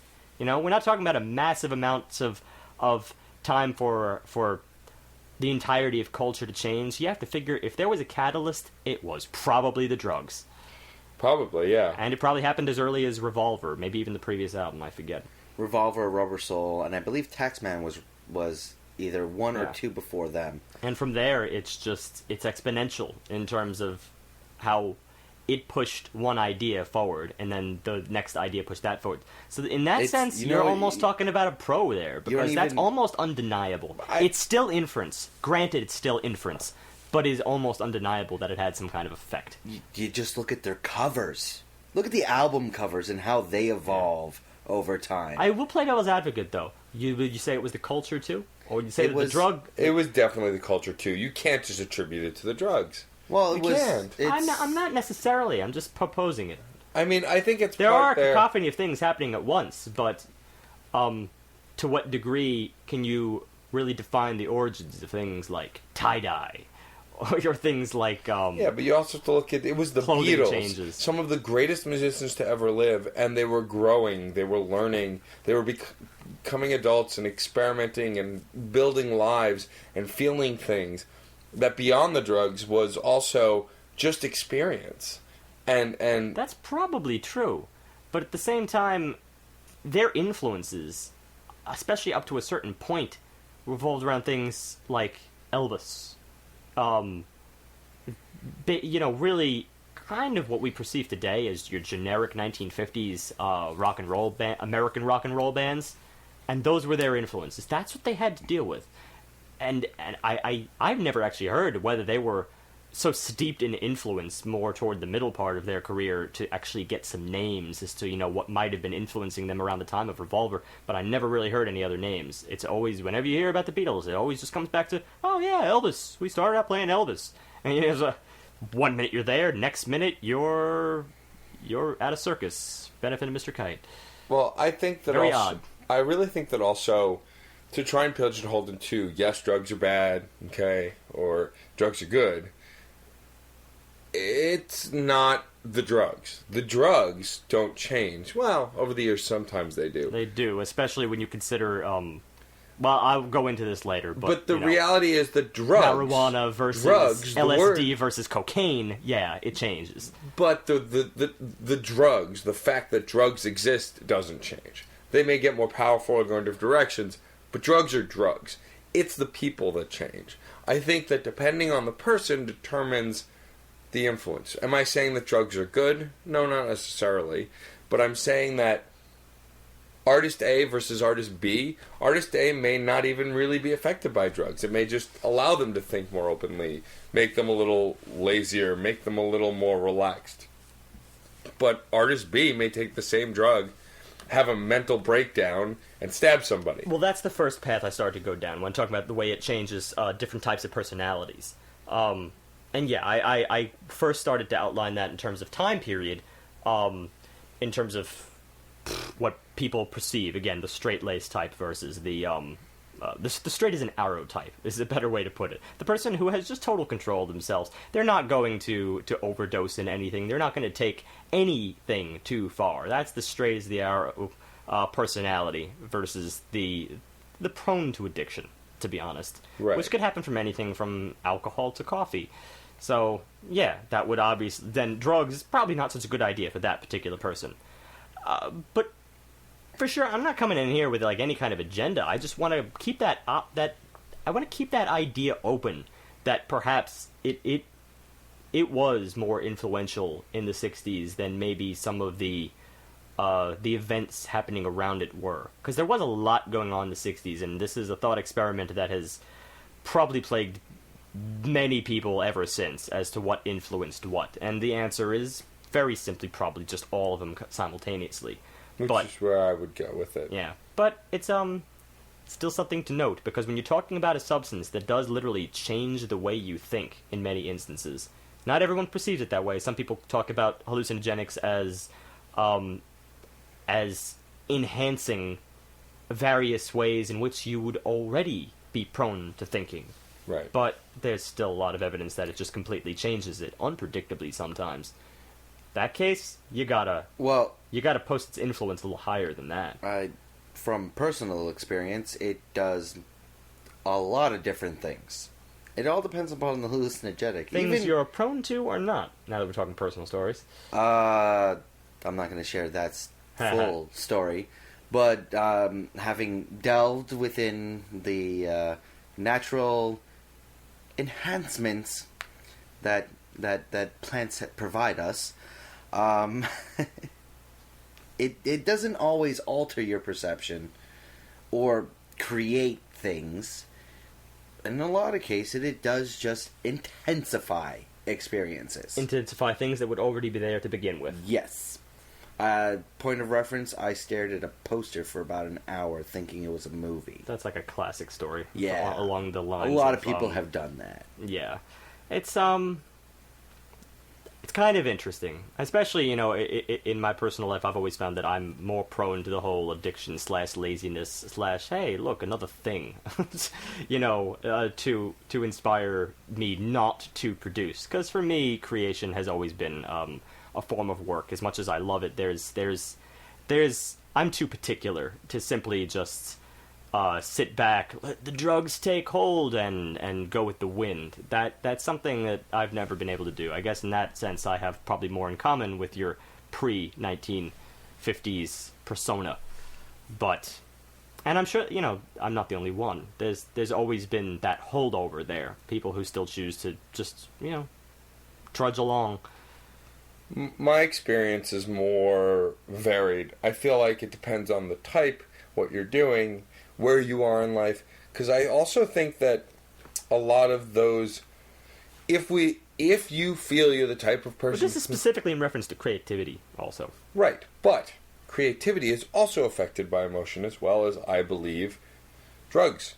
That's true. If it's expanding or enhancing something that you currently are going through, if you are angry or depressed, it's going to take you in one direction. If you're happy or excited or energized, it's going to take you in a different direction. And I think that's really the core of this, is as a musician or any creative type, anything that you do to alter your mood, not just drugs, but just anything that alters your state of being, is going to be enhanced by your current state of being. Because it's also about releasing endorphins, too. Yeah.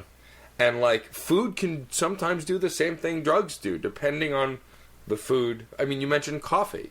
You know, my mother's cooking will get you addicted.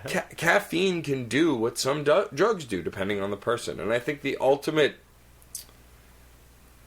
gauge is completely personal. And while we could wax eloquent on the Jim Morrisons versus the Scott Weilands, the reality is it's a case by case. And I don't think that it will affect the two people the same. Much like how music's effect is on people, I believe that these substances are the same way. Yeah, depending on the person is depending the influence. The real difference post 1960s, as I said, is just that that their use became known. Yeah. Even if they didn't become more common or less common, although I'm sure they became. But once things become known, they tend to become more common. So we can say that fairly certain. But yes, it still remained case by case as it existed prior to then as well. Because yes, there are. As I just started talking about jazz music. There's 1930s. Believe it or not, there are 1930s swing pieces or in the Cab Calloway vein that do get a little too bizarre. You know, kind of off the wall to a point where you want to question the state of mind. Yeah, the whole state of mind, the whole art behind it, whether it has a goal or not. You know, so you're considering I started out with the Beatles here. That was the direction I was going to go. If I was going to cite a negative example, what better than Revolution 9? It's not a song, really.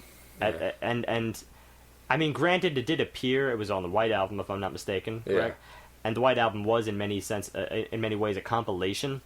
So, yeah, all right. If you want to get away with a soundbite, it could be construed as a computer electronic music piece, perhaps. But what do you take away from it? Seriously, I love that song. Do you really, though? I really enjoy that song. Do you really? Everyone's got something to hide except for me and my monkey would be the most appropriate choice you could pick. Really? Yeah. And I like Revolution 9. What? Please tell me the artistic merit. I couldn't even artistic merit right now. Colin. I couldn't tell you. There's something about it though. See, he's got a safe response, though, because he could just go down today's route of it's ineffable. Well, that and you don't have to... Something doesn't have to have merit for you to like it. I mean, hell, Nickelback still has fans. We're making riffs today, aren't we? But well, I think the great argument is Hendrix versus Bieber. Which one is doing better on the drugs? Or did better on the drugs? Pardon? I think it's just the culture has changed from the time of the 60s and 70s so drastically. It used to be... No, actually, that's something I want to get back to, because... It became commonplace and in the public eye, but it was still accepted that they were going to be doing drugs and everything like that. It was accepted that there's hallucinogenics and cocaine and marijuana and alcohol and party time all the time, up through the 80s. It's only nowadays that when he's got a coke problem, that it's actually called a problem, as opposed to he's using it inspirationally. Nah, but that's semantics, because back then it was a problem for some people too, but nobody cared enough. That's the direction I was going to go down, is because there are phases of drug use, and yes, once you got around to the late 70s, 80s, coke was the drug of choice in many ways.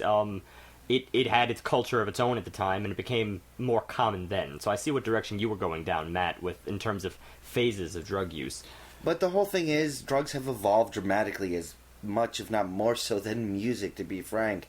When back in the day, back in the 60s, it was pretty much all natural with a mixture of herbs and spices. Nowadays, the bulk of drugs are manufactured, and they don't alter brain chemistry the way that marijuana does, that mushrooms People could argue that when it was all natural, it was less clean and therefore less safe, though. No. Old drugs did different things to your body. Did different things, they sure. Did different but, I mean, in the end, here's the thing. It's all fun and games to talk about as long as you're... All right, yeah, I had a trip and it was safe, and that's just about it. I had some really cool, funny stories to tell. And then the second something shifts and you did something really weird or something socially... faux pas. That's where all of a sudden the whole conversation just shifts. You gotta tone it down, man. You gotta put your life in order. You can only talk art up until that point, and then it becomes a matter of life choice. The reality and the final word is essentially, we're not advocating drug use. Illegal drugs are bad, you shouldn't do them. However, you cannot deny the influence they have on music. They have had an influence. That's the end. Are we telling people to go out and do drugs? No, of course not. In the end, theoretically, and yes, it's only theoretically, you probably have drugs to blame or thank for a lot of your favorite music out there, because whatever it is, whatever inspired the choice was made to do it at that particular time, and it probably did affect that mode of creativity. Yes, for sure it did. Well, After that, huh? Yeah, we did. I get could to have that. gone in several other directions. I know you could have, we, but some of us need sleep. We'll stick with that for now. Why don't? Oh, hey, we've already claimed that we're going to do part 2s to thousands of things we haven't. So why not add one more? We haven't done thousands of things. Shh. You're just being facetious. True. And nice use of facetious. Thank you, Steve. Why don't you take us into our spam of the week? Spam of the week. Write more, that's all I have to say. Literally, it seems as though you relied on the video to make your point. You obviously know what you're talking about. Why waste your intelligence on posting videos just to your site when you could be giving us something informative to read? By Eric Gray, Buffalo, New York. See, now my question is, did they post that on a video? No, they posted it on No Podcast this week. Of course. See, if that was posted on one of the song shots... There was a picture there. I had a really, really nice banner of a fall shot because it was autumn at the time. It was like middle of October. It's not a video, though, but if they were close. But if that were posted on a video, it would actually almost seem accurate. Because it's a person. Because it's sort of a person. Eric Gray of Buffalo, New York. It's no company, no Red Jordans. And it's kind of mean. Oh, boy. Really, we've been talking about we don't write enough and all that, and he's like, you should write more. I'm like, come on, man. What are the spammers gain? We work. What could we do to possibly make that spammer's life We don't just better? we just obviously post more videos. It's not like it's not like we just sit around all day. We work. We do things. Are you defending yourself, the spam bot? Yeah, you compose. You do all your computer. I'm pointing at Steve. Steve composes. Storm does all of his music stuff, and I have a full time not music stuff, computer stuff. You don't know what he does, do you? He does. He does mailing computer table work, right? It's called data entry. That thing. I don't even know what to call myself. We don't need to defend ourselves to the spam bots. When real people start complaining about us not putting up enough... We don't have to defend ourselves to the spam bots. When the humans start complaining about the free content we put out, then we'll put up a fight. But for now, I'm not worried about it. Good one, I like that. Yeah. Anyway, so next week is my pick, and I've decided we've been way too serious lately. Oh, come on. I tried to make this one fun. It was supposed to be acid rock, and it ended up serious. Anyway, we've been toying with the idea of doing a comedy month, but it's just doing months devoted to one type of something is not as easy as we'd like. However, I've decided that I would like to engage in an album that I quite enjoy, that I've heard already, and that I've talked about on the site ad nauseum about their videos and how they influence pop culture. And so we are going to do the latest album from The Lonely Island, which came out last year, called The Whack Album. They are no longer a part of SNL. Some of the songs here were featured on SNL, but they are now doing their own thing. And we're going to get into that next week. It'll be very interesting, because we'll have to be rating not just on musicality, but in deliverance of comedy through music. It'll be a very unique kind of review. And the hilarity factor of the album overall. And since it's hilarity factor. hip-hop rap, I'm going to be printing out lyrics. Of so I course can make all the jokes. I'll be looking for powerful satire. I'm telling you right up front. I'm sure you will be. So that's what we're going to tackle next week. So as always, music is life, and life is good. You slowed down there.